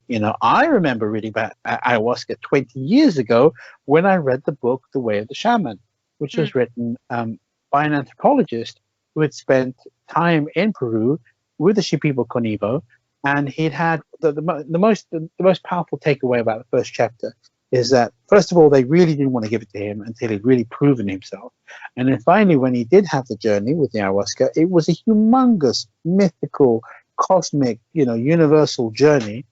And the following day, the shaman comes to him and says, first you did this, then you went there, then you had the conversation, but they always say that. And he recounted every single detail. But the killer is that the shaman was blind. So I'm reading this going, well, this must have some objective reality if a blind person can recount your journey in such depth and accuracy. So, but then I parked the whole idea. I thought to myself, I mean, you knew me back then, actually. Yeah. We know each other. Just for the listeners to know, we know each other for about 25 years now. Exactly. So you knew me back then, more or less back then. And so I parked it for 20 years saying, look, okay, I'm not going to, I don't have any interest to go to Peru. I'm not looking for drug experiences. It's too far, too many mosquitoes, etc. Too expensive. So, but I knew about it. And then, so this guy is on my friend request with this kind of profile. And I'm like, okay, I need to ask him. So I ring him up. I sent him a message and I said, what's the deal with ayahuasca? You're in Taiwan, not in Peru. And he wrote back saying, we have similar plants that can do the same thing. I'm like, what? So in the same week, I have an invitation for a lunch date with this guy who's doing a PhD in business. So he's pretty straightforward, pretty square. And so we have a nice lunch. And at the end of it, he goes, oh, don't go just yet. And he leans down into his briefcase and comes back up again and puts this vial on the table full of brown liquid. And I said to him, look, I don't drink coffee. And he goes, it's not coffee, it's ayahuasca. And I just went, what? And I went, you got to be kidding me. I said, do you know this guy? Because they lived in the same city. But he said to me, no, I don't know this guy. So simultaneously, in the same week, ayahuasca pops up on my radar. And I'm like, oh, you've got to be kidding me, right? So I contacted the first guy and I said, so, actually, no, he contacted me and said, we're going to do a ceremony at Chinese New Year in 6 weeks. Do you want to come? And I was like, come on, you got to be stupid. Of course I'm going to come. I'm being called. So essentially, I prepared. I didn't eat certain things. I slept away from my wife, and I really prepped up. I thought, this is it. I'm being called. This is such a humongous thing because I'm as far away as possible from Peru as is possible geographically and so spatially. Come on, it's coming off the coast of China. I mean, I'm being called, so I'm going to meet this call of warriorship if I have to die. I was really like in extreme mode, but I really felt it was like, this is so unbelievably unfeasible. There has to be some pattern behind this. So anyway, so I did all that, and as luck would have it, I had a really bad cold on the day it was scheduled for. So I arrived with a really bad cold. They had planned to do it in the daytime in a house by the sea. They had put tents out there in the garden. And did you prepare? Did you go on a dieta beforehand? Yes, I did preparation. I was full on, pure food, no oil, no sugar, no salt, no sex, the whole thing, right? So I was really taking it seriously. So but these guys really didn't know much at the time. They knew how to brew up, and that was it. So they said to them, they said, you know, thank you, medicine, blah blah blah, and then we drank this concoction. So half an hour later, my stomach is gurgling like, you know, the apocalypse is due any time. So I rush out to the garden, and I purge in the flower bed, right? So blah, and then I kind of find myself, you know, leveling up and standing up, and then I look across about 2 meters away. This guy who was also at the ceremony is smiling at me, and that's all and good, except his head was on fire like a Tibetan demon. I was like, "Fuck, this is strong." Yeah. Because I mean, I'm a London boy, so I've done pretty much everything in experimentation. You know, within reason. So I was pretty used to most things. But the energy that was coursing through my body was off. I couldn't even stand. I was like really feeling incapacitated, like I was going to collapse. It was so powerful an energy. So luckily, I spied.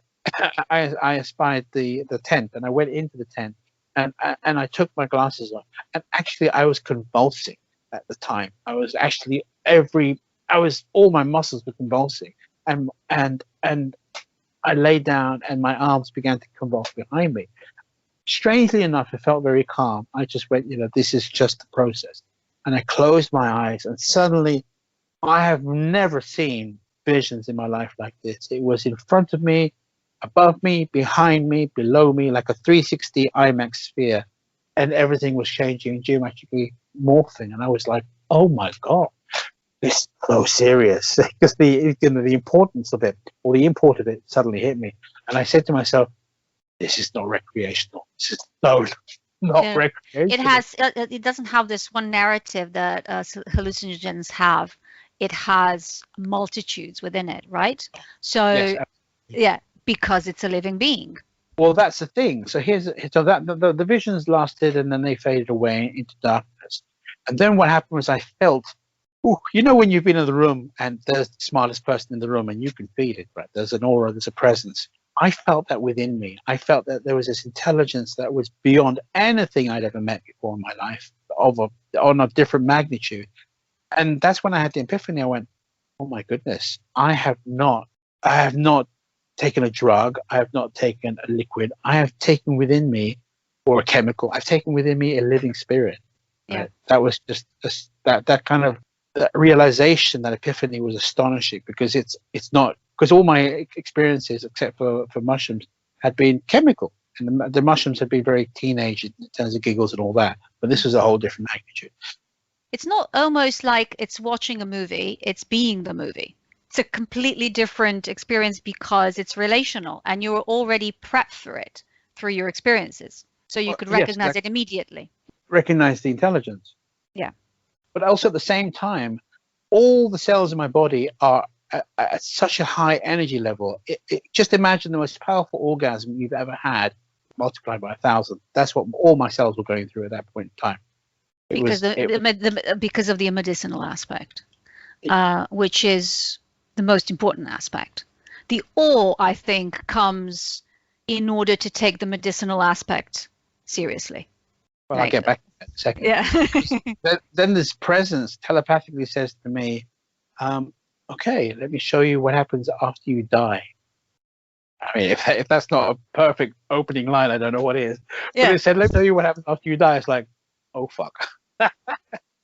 But then we segued into this how to describe it, the sense of not having form. For example, if you die, this decays, but you are consciousness. So your consciousness is, in a sense, escaped the vessel that is contained in. So it is beyond time and space. It is everything. It is infinite. And so I was directly experiencing this landscape that was of infinite potential and of infinite size. And the funny thing is, I said to myself, well, first of all, I said, blimey, the Tibetans know what they're talking about. Mm-hmm. Number one. And secondly, what the realization was, I've been here before. I recognize this. Somehow deep within my cells is this knowing that is residual there. So when I'm back there in this kind of, like you said, liminal space or infinite space, there's this somehow a knowing that is beyond the physical. Yeah. Yeah, familiarity. That is carried through lifetimes. Because the thing Yeah. that I took from that experience, I just went, oh, if I've been here before, logically, I've died and reborn over and over again to have enough familiarity with this. So what the hell am I worried about? Yeah. Yeah. So I came out of that experience saying to myself, I think I found what I've been looking for. Meaning my whole life has been a quest to kind of connect with the transcendent. And reading or traveling or questing for information, whatever it was, that's what I was doing unconsciously. I'd never articulated like that. But once I found, because I was really touching and knowing what the divine means through this experience. This is the numinosity. This is the mysterium tremendum right there, Right. Yeah. in real time. And that's what people search for. And then to encounter it, you go, oh, there is another level. There is this And the connection and the relationship, the actual connection makes it, I wouldn't say makes it real. It's magical real. No, this is reality because there is a connection. This other being that you're connected with, you then understand that you are part of things. And I think that's where the isolation stops. And that is connection with the divine. That is grace. I mean, can be achieved, of course, in the connection between human beings and humans and other life forms, but to have it condensed in such a space, it says like, yeah, this is it. This is how it is. And I think because of that awe, it is then possible to work on you in the medicinal sense, in the healing sense.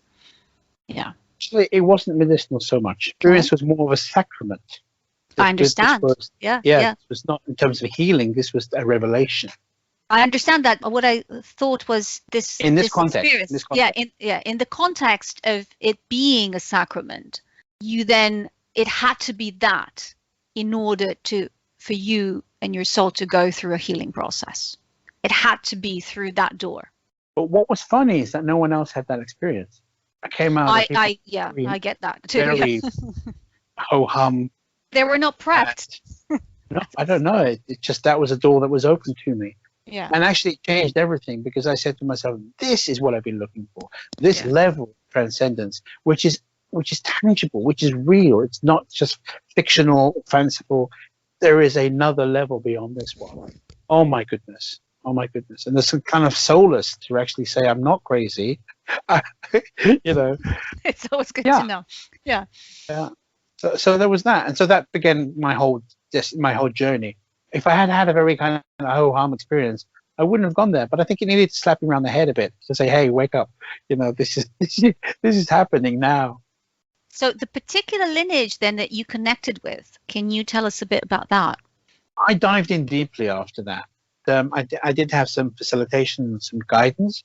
Not with people that necessarily knew what they were doing, but they were sitting for me until I decided that I was at a point where I wanted to journey by myself and put my big boy panties on, so to speak, and dive in.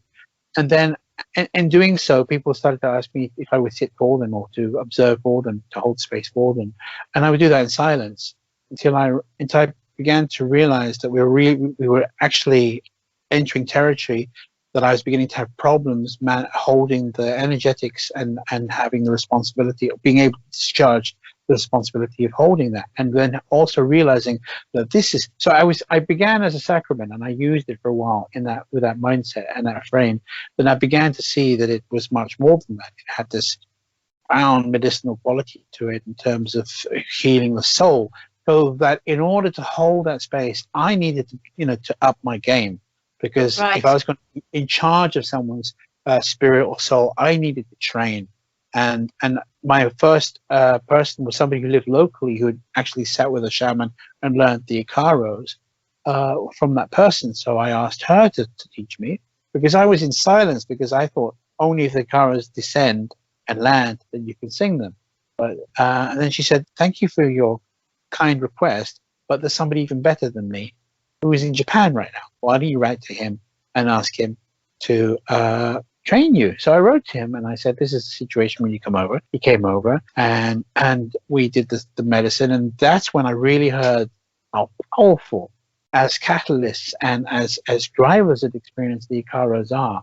And that's when I decided, yes, I really need to train. And that's where my training officially began, going to Peru, learning with one tradition experientially from a master, a female master, but she wasn't interested in training people. So I had to find another vehicle, and I found the Shipibo tribe, who are happy to train Westerners and teach them some of the techniques and philosophy and all that. So that's who I went with and have been with. So, yeah. So the healing aspect of the medicine, if you can tell us a little bit about that. We actually mentioned something in the beginning about soul retrieval and entity removals, actually, as well. When we think about the way Jung took that, maybe even appropriated that into his own theory of personality and disorders. Let's. I'm gonna deal with this question, but I'm gonna back up to something specific, because remember I mentioned that I have this teacher that taught me how to astrally travel and all that. Yeah. Back in the day when I was 4. So, I know. I remember him, because it's called Castle, wasn't it? Exactly. Good memory. I actually had a small ceremony with a couple of friends, and I had a sense of sacred space, and I did open formally a sacred space. But one of these people behind me was repeating what I said and shaking a stick, and it just felt off. And so, back in those days, when I would begin to enter the field of energetics of the medicinal experience of ayahuasca, there would be this explosion of light and this huge physical response. And that time, there was nothing that day. So I was like, I couldn't enter. I was like, rebuffed or kept on the outskirts, darkness, nothing happening. And I was very, very, very curious as to what this was, or confused. So I gave up on that particular ceremony in terms of going in. I just said, this isn't working. So privately, a few days later, I went in again, or I tried to, and again there was this nothingness, huge nothingness, and it felt, if I was given a glimmer of something, it felt like I was giving a loop signal from a closed circuit TV, giving me a simulacra of what, or simulation of what the experience should be. And I just went, hang on a minute, something is dreadfully wrong here. What is strong enough to steal the light that comes from this experience? Because it's a huge burst of light. It's just astonishing, because the realms, the higher dimensional realms, open up, and you're suddenly in a whole different space. And so I was like, oh, what's really happened? Maybe I got contaminated, right? So then I began to try and fight this thing and clear it, or purge it out, and fought it, and I was trying to track it in my body.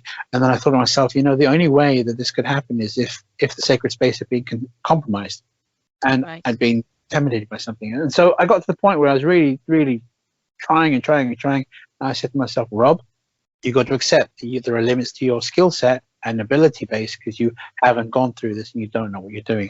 So it's time to call in the big guns. Now, back in '98, and I knew you back in. We had a parallel experiences of different kinds, but we didn't know much about each other in those terms. I think we kind of learned about each other throughout the years. Yeah, and kind of bits and pieces. Yeah. Sorry, go ahead. I was just thinking, I'd gone to New York, and I found this book in Barnes & Noble called Entity Possession by Samuel Sagan, MD, like a legitimate doctor. And I was like, are you kidding me? Was it in any case a purple book? I had a purple book that was fantastic on the same subject. Cannot remember the author. Cannot remember the title, but it was purple. I remember the color. Anyway. I thought, actually, because I lost it, after I moved from Sanya, when we moved from my house. So maybe it emerged somewhere, but never mind. So, but having reached the limits of my ability, I went, I remember this book.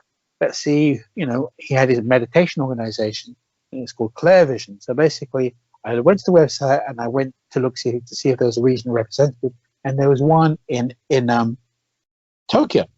So I wrote to her. I said, look, this is my situation. Can you do something? She goes, yes, let's have a look. So I flew over to Tokyo because I was really at my wit's end. I'd even just finished 10 days fasting, see if I could flush it out of my system, right? So anyway, so here's the thing. So I had no idea whether she could do what she could do. But we first mapped what this thing was, where it was, how it operated, why it might be useful for me to have this, secondary gain thing there. And then in the afternoon, she did this kind of incantation chant thing. And I swear my whole body was almost levitating with the power of these, sacred chants, that this thing was being lifted out of my energy body. And I was like, holy, because I was just convulsing at the sonority and the assonance of whatever she was intoning. It was a real powerful magical chant. And so then I laid in my hotel room in Shinjuku, like the heart of the entertainment district, on a Saturday night. And she said, what you need now is you need to grate potato, and you have to have cellophane, and you need to put the potato pack over the part where the thing was resident, right? I hadn't managed to clear it because she found it and we cleared it. But now sometimes it's like fallout, astral fallout, and the potato actually draws it out of your body to ensure it's a clean experience. So I'm lying there in this hotel district, in the entertainment district, thinking covered in potatoes, with grated potatoes wrapped around my body for 3 hours, thinking this better bloody work. So 2 weeks later, I had to kind of heal energetically for 2 weeks, and then I repeated the ayahuasca experience, and there was the light. There was a celebration and gifting, and they said we had to quarantine you. You had this thing.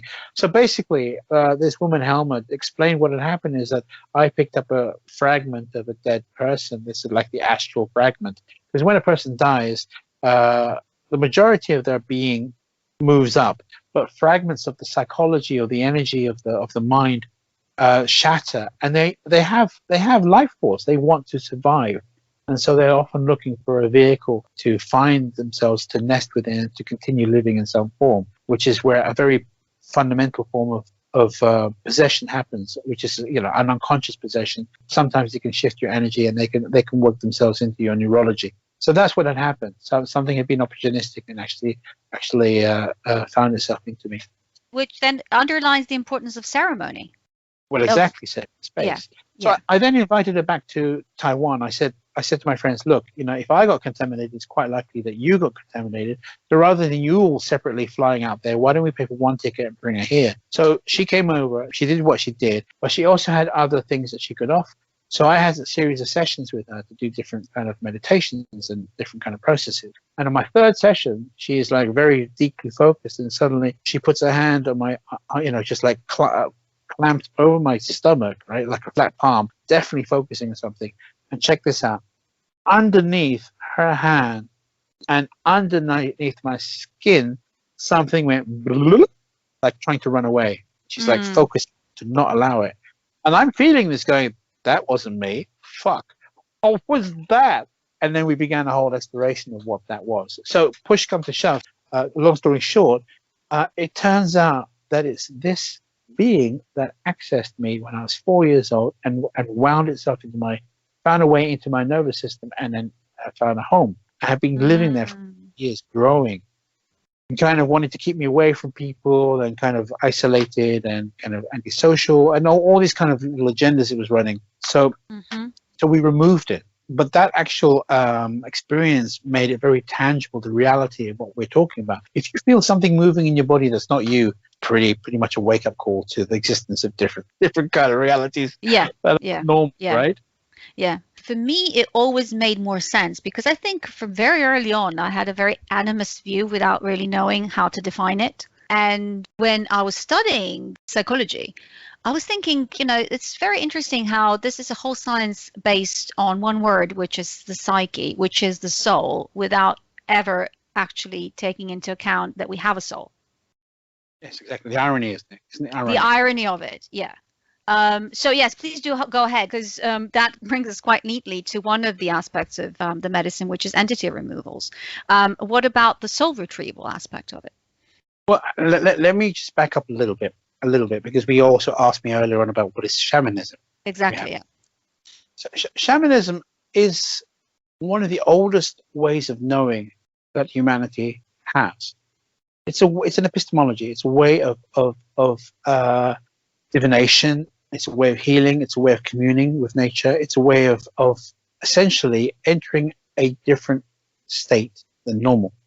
So there's an ordinary way of navigating the world, but there's also an altered state of entering a different kind of consciousness. And what a shaman is a person who can voluntarily control those frequencies. They can enter, either female or male, or determine that they can enter these kind of states of consciousness and navigate and open a door, if you like, into a different reality and access information that is resident in that reality. So it's been a feature of every single culture across the world because it seems to be part of the human neurological experience, and the capacity to do this is part of the human fundamental neurology. Not everybody is able to access it. It does take training, and it does. The most important thing, it involves being able to come back, because a schizophrenic and the shaman often go to the same dimensions or the same realms, but the shaman knows how to come back, and the schizophrenic is lost in there. So that ability to control the voluntary nature of it and to work with that is very important. Depending on where you are in the world, you're going to have different forms of shamanism. People believe that plant shamanism is actually one of the most popular, but it actually represents only 10% of shamanic activity. Mm-hmm. Most popular are sound-based shamanism, either in the drum or dancing or... It's just in Mongolia, I believe, yes. Very strong element of it. Siberian. I mean, the word shaman is a Siberian word. When the Russian anthropologists came across the new territories they were mapping, they found this kind of behavior they'd never seen before. It's only that because it had been eliminated by Christianity that they'd never seen it before, because it's also within the Sami people, within the northern peoples, everybody has some kind of form of altered state and traveling within that to access information. So the expression of it locally depends on the availability of materials. So if you're in Siberia, you may have a little bit of wood from a tree, and you may have some skin from a deer or reindeer, whatever, and that's what's going to be your main method. You're not going to have a flora of plants to be able to draw upon like the Amazon. So that's one of the reasons why it's all different, essentially, across the world. But the key thing is that the shaman is able to voluntarily control the altered state, and return, and be able to find information and be able to heal, essentially. I either read or heard it somewhere, but it stuck, and it's a really interesting explanation of things. As you said, the difference between the schizophrenic and the shaman knows the way back. And I read somewhere or heard a difference between somebody that has some form of psychopathy and a shaman is that there is initiation to understand the shadow realms. So it's understanding that every stage of the journey needs to be contained within a sacred path. I think that's the main thing, but it's also the main thing not just within shamanism. It is why that part of a belief, not a religion, but a belief. Religion is something that forms around a belief, and it's very societal and political, is so important because it allows for the sacredness of an encounter. And I think that's really quite key. What does the sudden popularity, shamanism, let's say, mean in the world if there's no sacral approach to it, if that is lacking as well? Because that's also part of what's going on very recently, is that due to the great popularity, there's a lot of people that prefer the short way into something, which is not the sacred way. I think it's really important to understand the authentic from the counterfeit. Gosh, okay. Where do I start? Let's have a quick while in my brain. I think there's feeling that traditional forms aren't really are not really alive anymore. They are exactly that. They're not imbued with a living spirit necessarily. It's more like reliance on the word, or on secondhand information or secondary information about what has happened or what one should believe. And I think a lot of people are disillusioned, maybe, perhaps, and they want more direct experience. And that's what's driving the hunger for kind of exploring perhaps more naturalistic forms. There's also a tremendous romanticism around spirit animals or power animals or the spirit realm. And of course, it's very attractive, but I don't think people really realize the cost to genuinely enter a tradition or a path, because it's almost like spiritual materialism. They can cherry pick what they want. They can draw upon this tradition, that tradition. They can assemble their own spiritual vehicle that suits their person. You call it weekend spiritualism. It's like we're going to be, which is very typical, like, let's say, for a London mentality. It's like, 5 days a week I'm going to be a capitalist bastard, and then for the weekend I'm going to connect with my inner bear, you know. I'm being a little bit glib, but that's the gist of it, really. It's a bit like those people with the 4x4s, they get their 4x4 sprayed with mud to make it look like they went off-roading. Do you remember that? That was a thing in London. They just sprayed their vehicles, make it look like they're rugged. Yeah.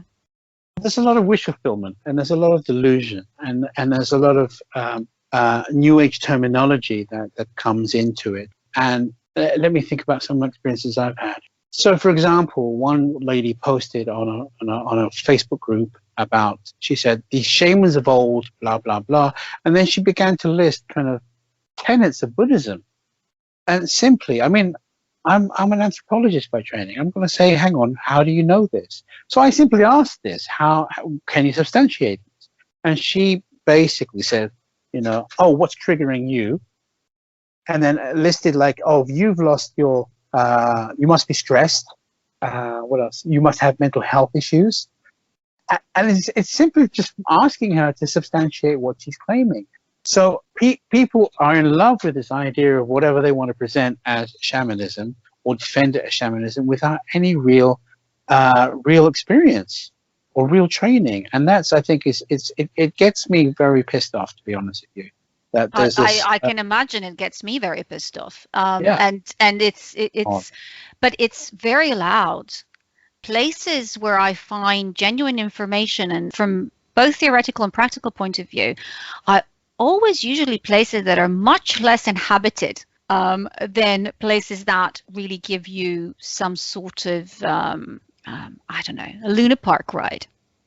Extraordinary how people are drawn towards frauds more than they would be drawn towards the real thing. I just find it fascinating to watch.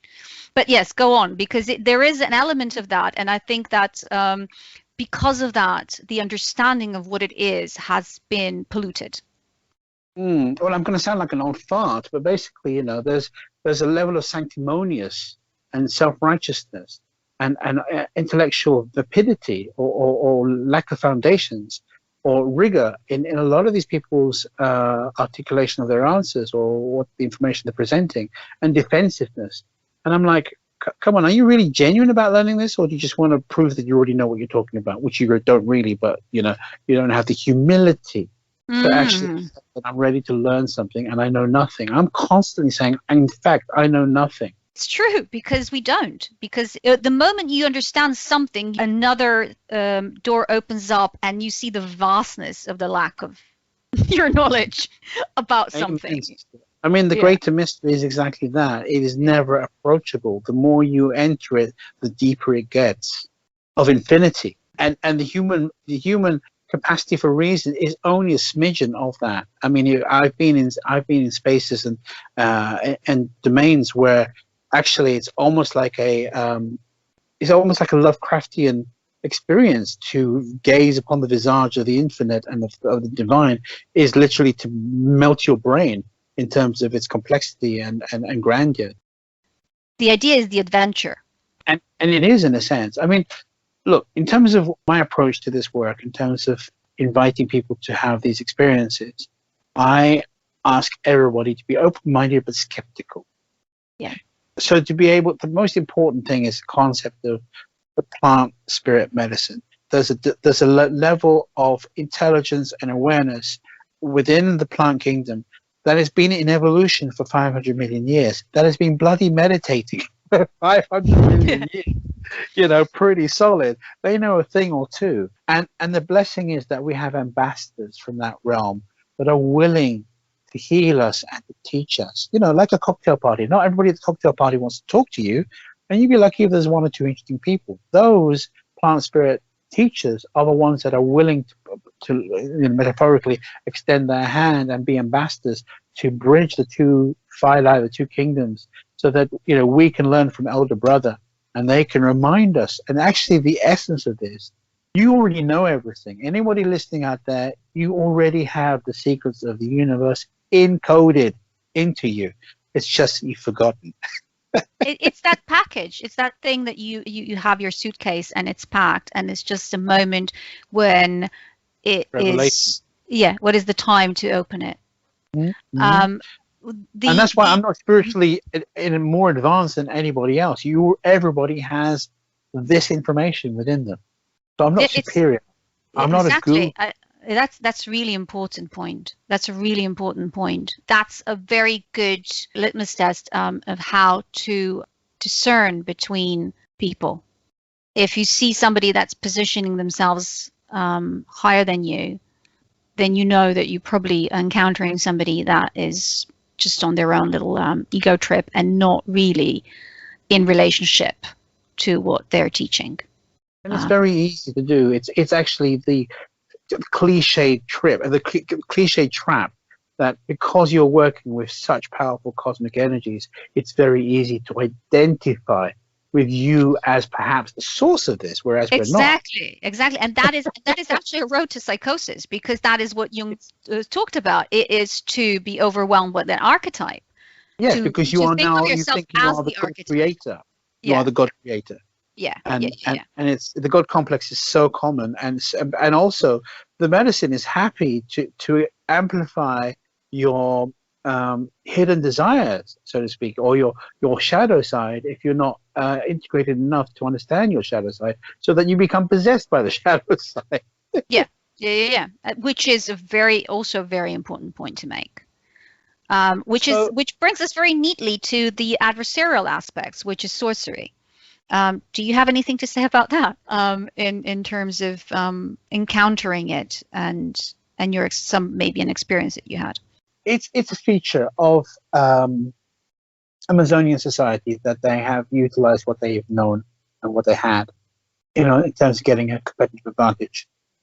And so I was a bit disappointed because I was being idealistic, and because my first experience of the medicine was so sacramental and so pure and so transcendent and numinous, that to read about assault sorcery, it's called in anthropology, assault sorcery, was very disappointing, because why would you debase something that was potentially so beautiful and so pure? But ayahuasca's got no real opinions. It's a tool in a sense as well. You have a free will to use it as you wish. It's not going to forbid it.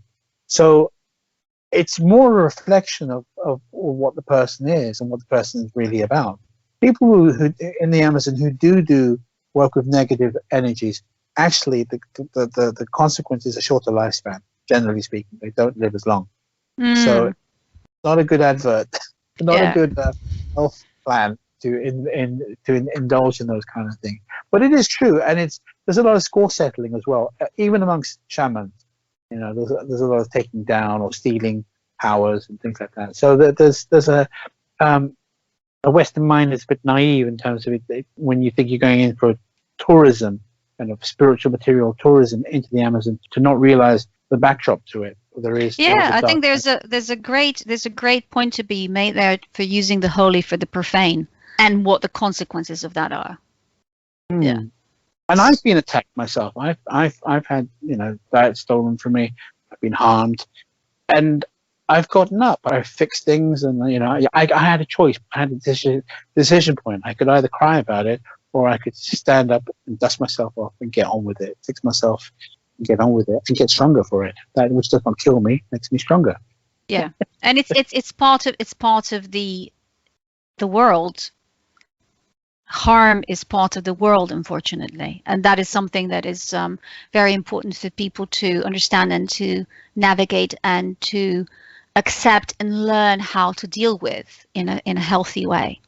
I think it's very important to say that, because there's the tendency has been to the padding of spaces. It's really important to know how to create your own safe space and your own sacred space, just because the world is dangerous, rather than making the world not dangerous, which is a lovely idea, but very hard and long road for us to take. It's important to know how to protect yourself. And what's really important that you've alluded to, I'm sorry for interrupting, but what's really important that you've alluded to was sacred space. Because not only is it for that protection aspect, it creates intentionality, and it creates a container for sacred work to happen. Because the things that I mean, you've experienced it firsthand, right? So you remember it's a different level entirely, and that was, and it needs that container to hold the work that is going to emerge, to hold the transcendental alignments or downloads or healings that needs to happen. It won't happen if there's just a drug experience, which is what a containerless experience is. It's just a way of getting high. The sacred space, the temenos, is important for any spiritual work. Any spiritual work. And it also for psychological work. That's what you create when you go into therapy sessions. And without creating that space, no work can be done that is really healing. And it's just such an important point for people to understand. And that's why even when people do divination in spaces that are not, there's no sacred space that contains this action to develop and to unfold, it's not, it's not responsible. There's an irresponsibility connected to not creating that before you venture to do anything. I wanted to ask you one thing, which is really important before we kind of start to wind down. The other wisdom traditions, because you also work with cacao, and that I find really quite lovely. So if you don't mind saying a little bit about that. There's a tendency within the plant spirit medicine world to want to have a bucket list, to tick off X, Y, and Z plants. And personally, I don't think that's necessarily the way that works for me, because I would rather that a plant calls me rather than saying, "Oh, I want to do iboga," or "I want to do, salvia," etc., etc. Because it has called me. I mean, I'm aware of it, and it's etc., etc. But I don't think there's any integrity in working with a plant that actually hasn't called out to me. So cacao was one of those. It actually came on my radar. And then I was in, about 5-6 years ago, I was in southern France at a Christmas fair, and there was this chocolatier, and he was actually Irish. And I said, "Oh, what brings you here?" And he's selling. And then he actually had a bowl of liquid cacao. And I said, "Is this ceremonial standard?" He goes, "Yeah." I said, "How much do I need?" He goes, "You need 3 shot glasses." So I said, "Hit me up. You need 3 shot glasses." So then when I drank it down, I just went, "Oh, this is what," because then I went instantly into an altered state, right? So I said, "Oh, this is what they're talking about." Hello. And I wandered around the Christmas fair in a complete state of bliss. I was like, "Okay, now I see." So yeah, I've been working with cacao for the past 5 years or 6 years. And there are many ways to work with cacao, because the extant tradition has been eradicated. Okay, thank you, conquistadores, who eliminated any evidence of how it was used originally. But I draw upon my own plant spirit medicine experience within the Amazonian tradition to map that onto cacao and to treat it in the same way. And it can be very powerful. It can be so beautiful in helping to release blocks. I've also had a couple of people who've had Kundalini experiences, believe it or not, from simply drinking a simple dose of cacao. It's really opened them up for days on end. So it's really hard to say what it's going to do, but it's definitely a heart opener, and it can definitely bring you into the present moment. And the way I organize my ceremonies of cacao is that I open up with a communing period where you get to know it, and then a solo meditation where you sense how it lands in your body. And then I will do a guided meditation that is very powerful, because I take them into the secret garden that contains the gifts that cacao has for them, in terms of animal gifts or plant gifts, human gifts, the library. And what people encounter and what they bring back is just phenomenal. These are real, we're really entering a psychoactive space that is this melding, this opening of the unconscious. Because I'm using hypnotic induction, but I'm also working together with a plant spirit, and also what the cacao is able to bring to the table that is perfectly tailored to the individual. What is, do you think, the space we're inhabiting now, which is not really a post-pandemic space because we're still in it, but there is a great change and a shift in the way the world is working. How does that inform the work you do now? Is it in any way different? Is the mission different? Because this is such a magnitude, an event of such magnitude, that it must have affected it somehow. I did manage travel with restrictions. I mean, I adapted, and I was in the Middle East as well, so I adapted to the restrictions and I just went with it. So I didn't allow myself to be in a state of fear or restriction, but I was pragmatic at the end, and I had to kind of come back for 6 months, and I'm beginning to travel again. I have had to adapt, and I've kind of insisted on some safe distancing, and it's worked, and people have had profound experiences.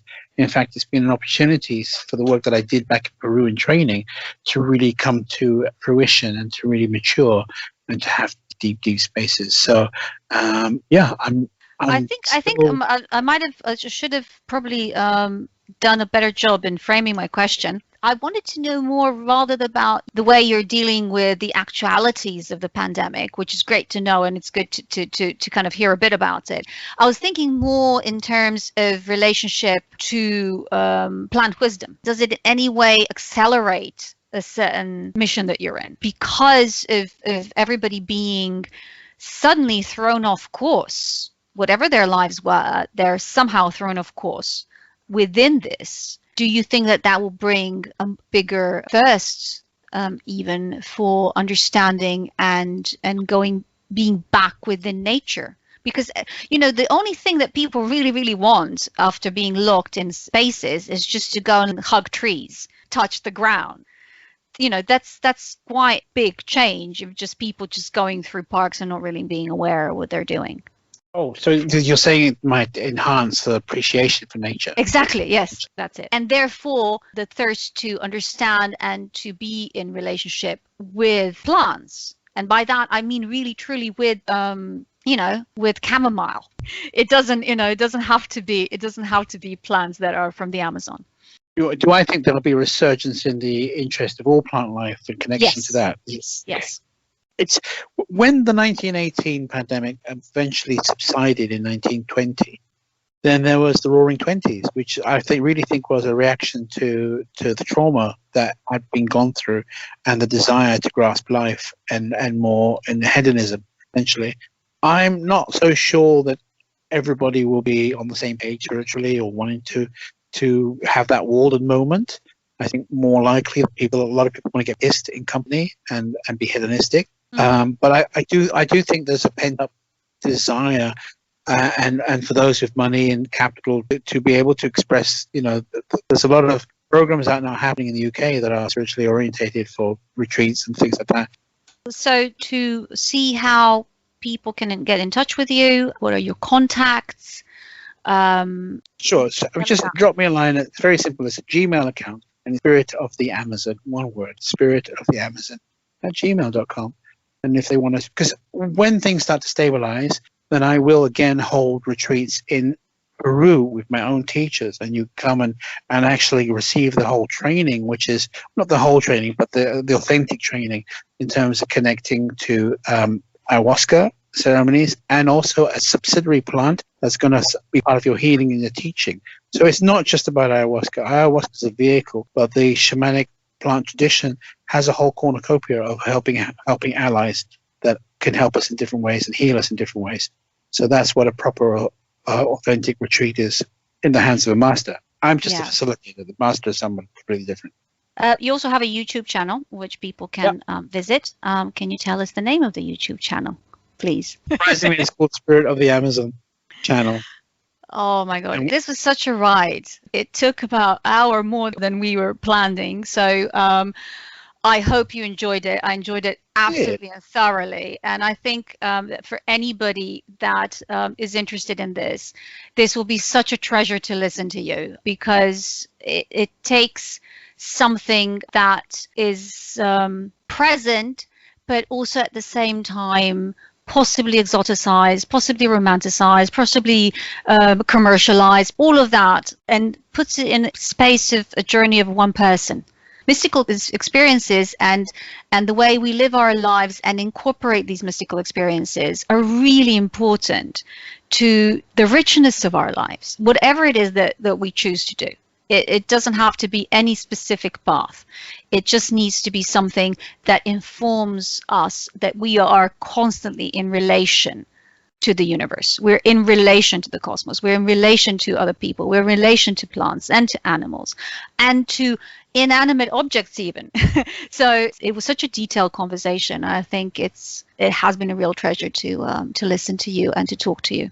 What I want to say in conclusion, closing remarks in a way, is that the encounter with ayahuasca is transformative because it's really essentially the voice of nature that is going to whisper to you, and it's going to reconnect you through that weaving of connection to nature itself. So it's people often come out, and a lot of things can happen. Sometimes it's either healing. We mentioned it earlier, the healing. Essentially, when we're working with ayahuasca, particularly, healing consists in letting go of the things we no longer need. And the beauty is this plant is so intelligent, it can see. Because its intelligence, its awareness, its consciousness transcends 3D reality and 3D time and space. It can see your inception of birth to possibly your definitely your end point in this form.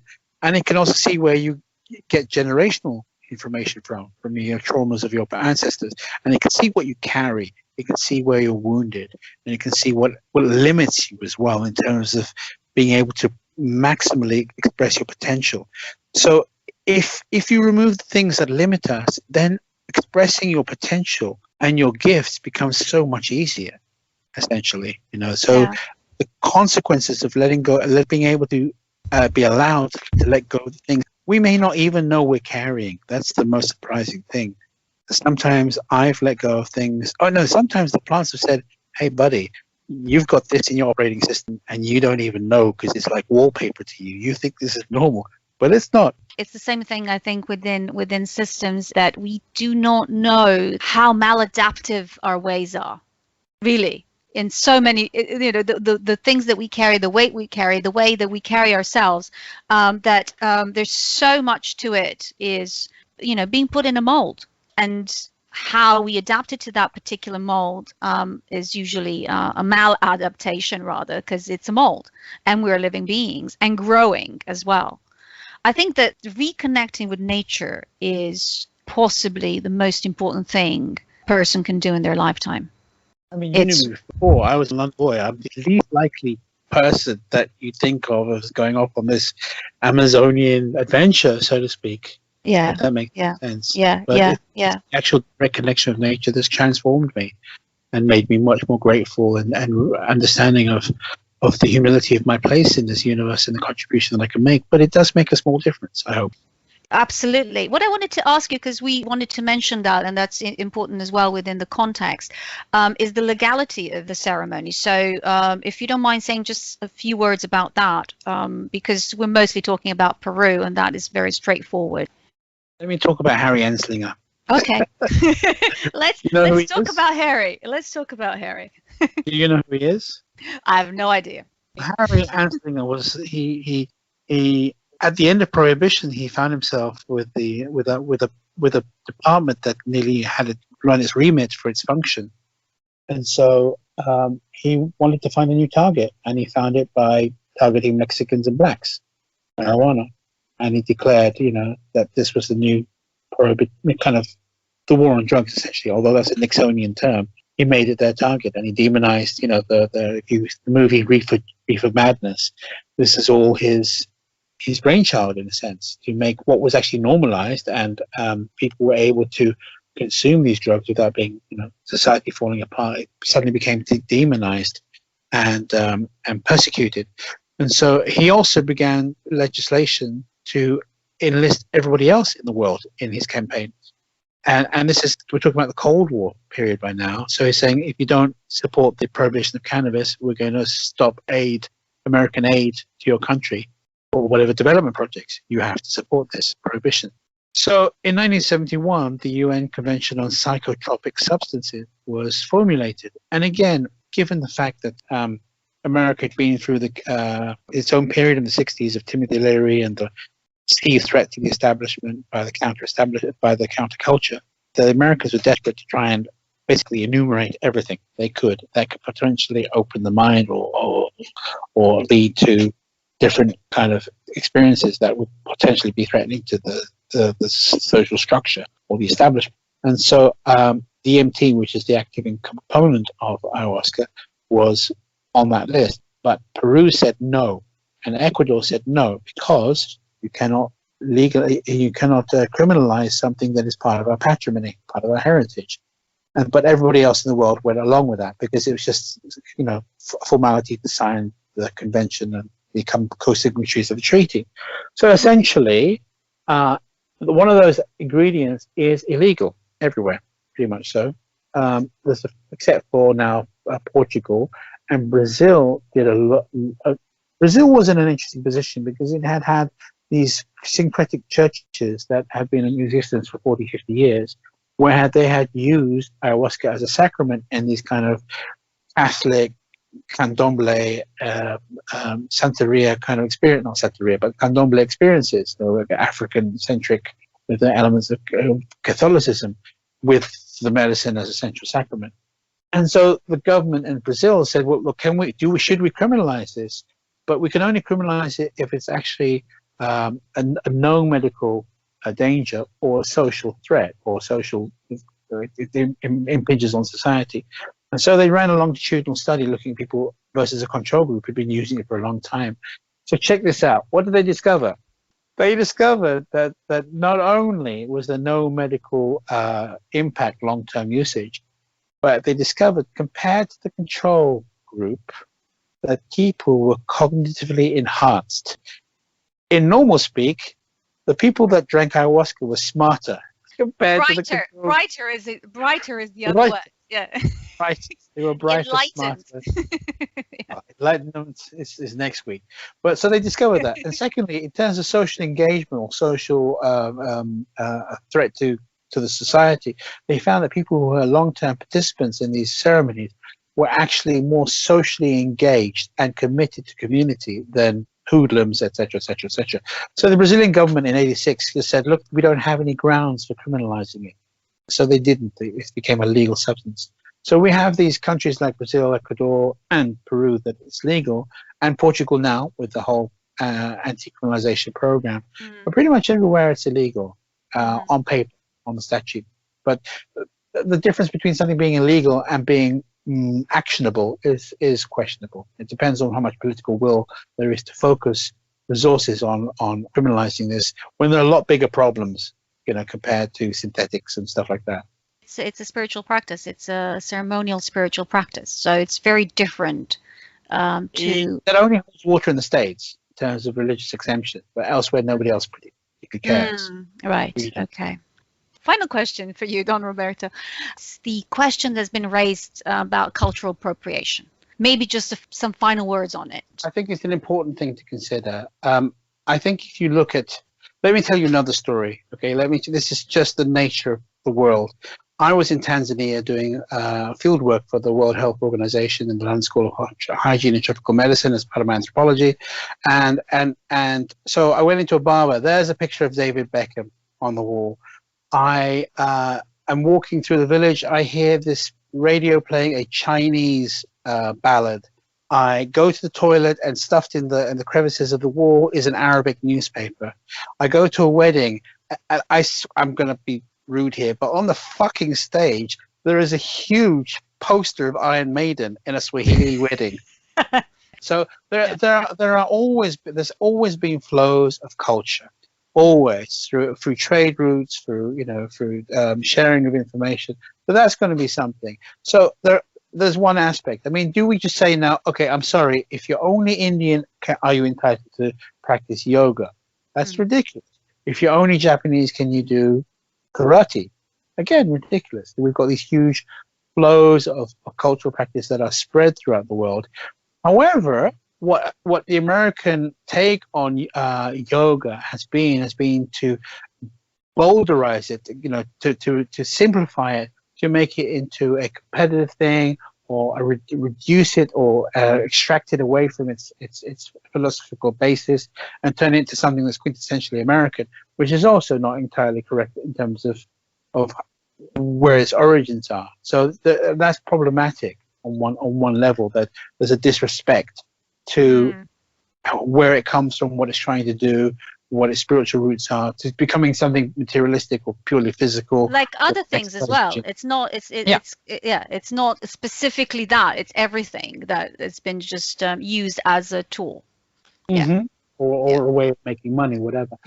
But cultural appropriation, somebody could say to me, oh, but look, you're using these forms that are traditional to this tribe, and I could say, yes, I am, but I make no assertion that I am of this tribe. I don't wear bling that will identify me, only in ceremony.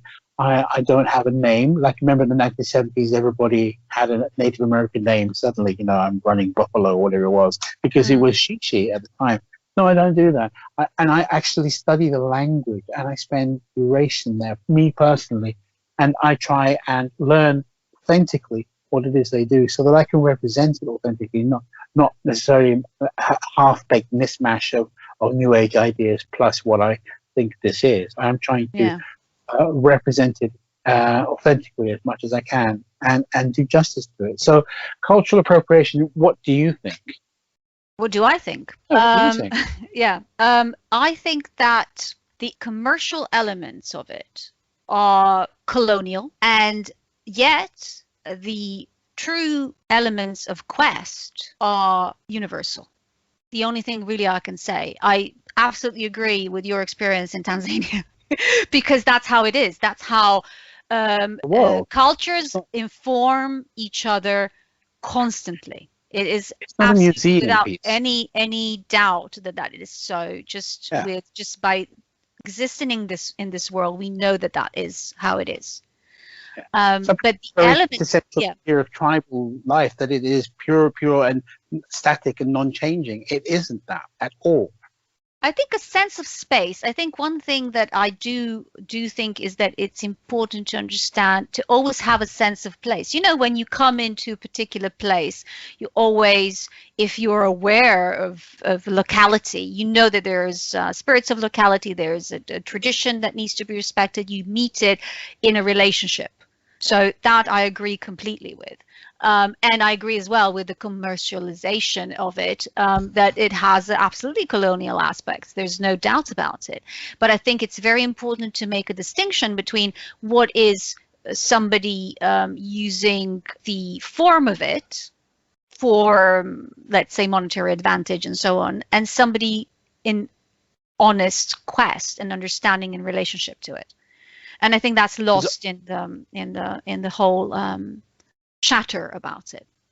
I mean, one of the tropes that people will often come say, "Oh, you're a healer. Oh, you should do this free." And I'm like, "Are you on drugs? Seriously?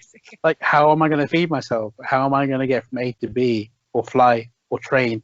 Like, if it's all free? No, it's just very naive.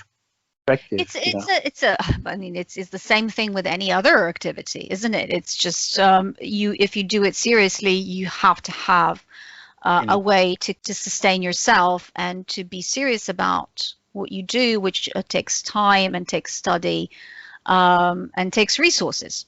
So that's completely understandable. What I'm talking about is more the aspect where we're talking about it throughout the conversation, which is basically of understanding, of utilizing something, understanding something as a service to you rather than you a service to it in relationship. Saying it's work, which is to know, because once you've gone through the experience, you cannot unknow. Yeah. Know is to know is to know. Once you know, you cannot unknow, and then to know is to serve. Because what are you going to do with this transcendent information or this life-changing potential information? Are you going to keep it for yourself, or are you going to try and make your immediate environment a little bit better, your community, blah blah blah? It's about service. I'm definitely in service to this pathway. It's not necessarily my mom said to me, look, why aren't you a banker or whatever it is, or lawyer? I said, look, because it doesn't interest me. The motivation of money is not my driver. If I'd wanted to be rich, I'd have been rich 20 years ago. I'd have done that thing. It's just not what drives me. So, she's still trying to deal with that. She comes from an age of security, whereas I'm much more free-flowing and I'm coming from abundance and trust, which is a bit naive perhaps, but it's working for me so far. And it's a beautiful way to end this chat. Thank you. Thank you so much for everything. It was an absolute pleasure, and we've now set the record at 3 hours. Almost. No. Sorry, people. We apologize. You can even split it up into 2. It's 3 hours. No. I'll keep it as it is, integrated. Good luck editing. Yeah. Lots of love to you. Thank you. And thank you so much. And Godspeed. Pleasure. Thank you. Bye. Voila.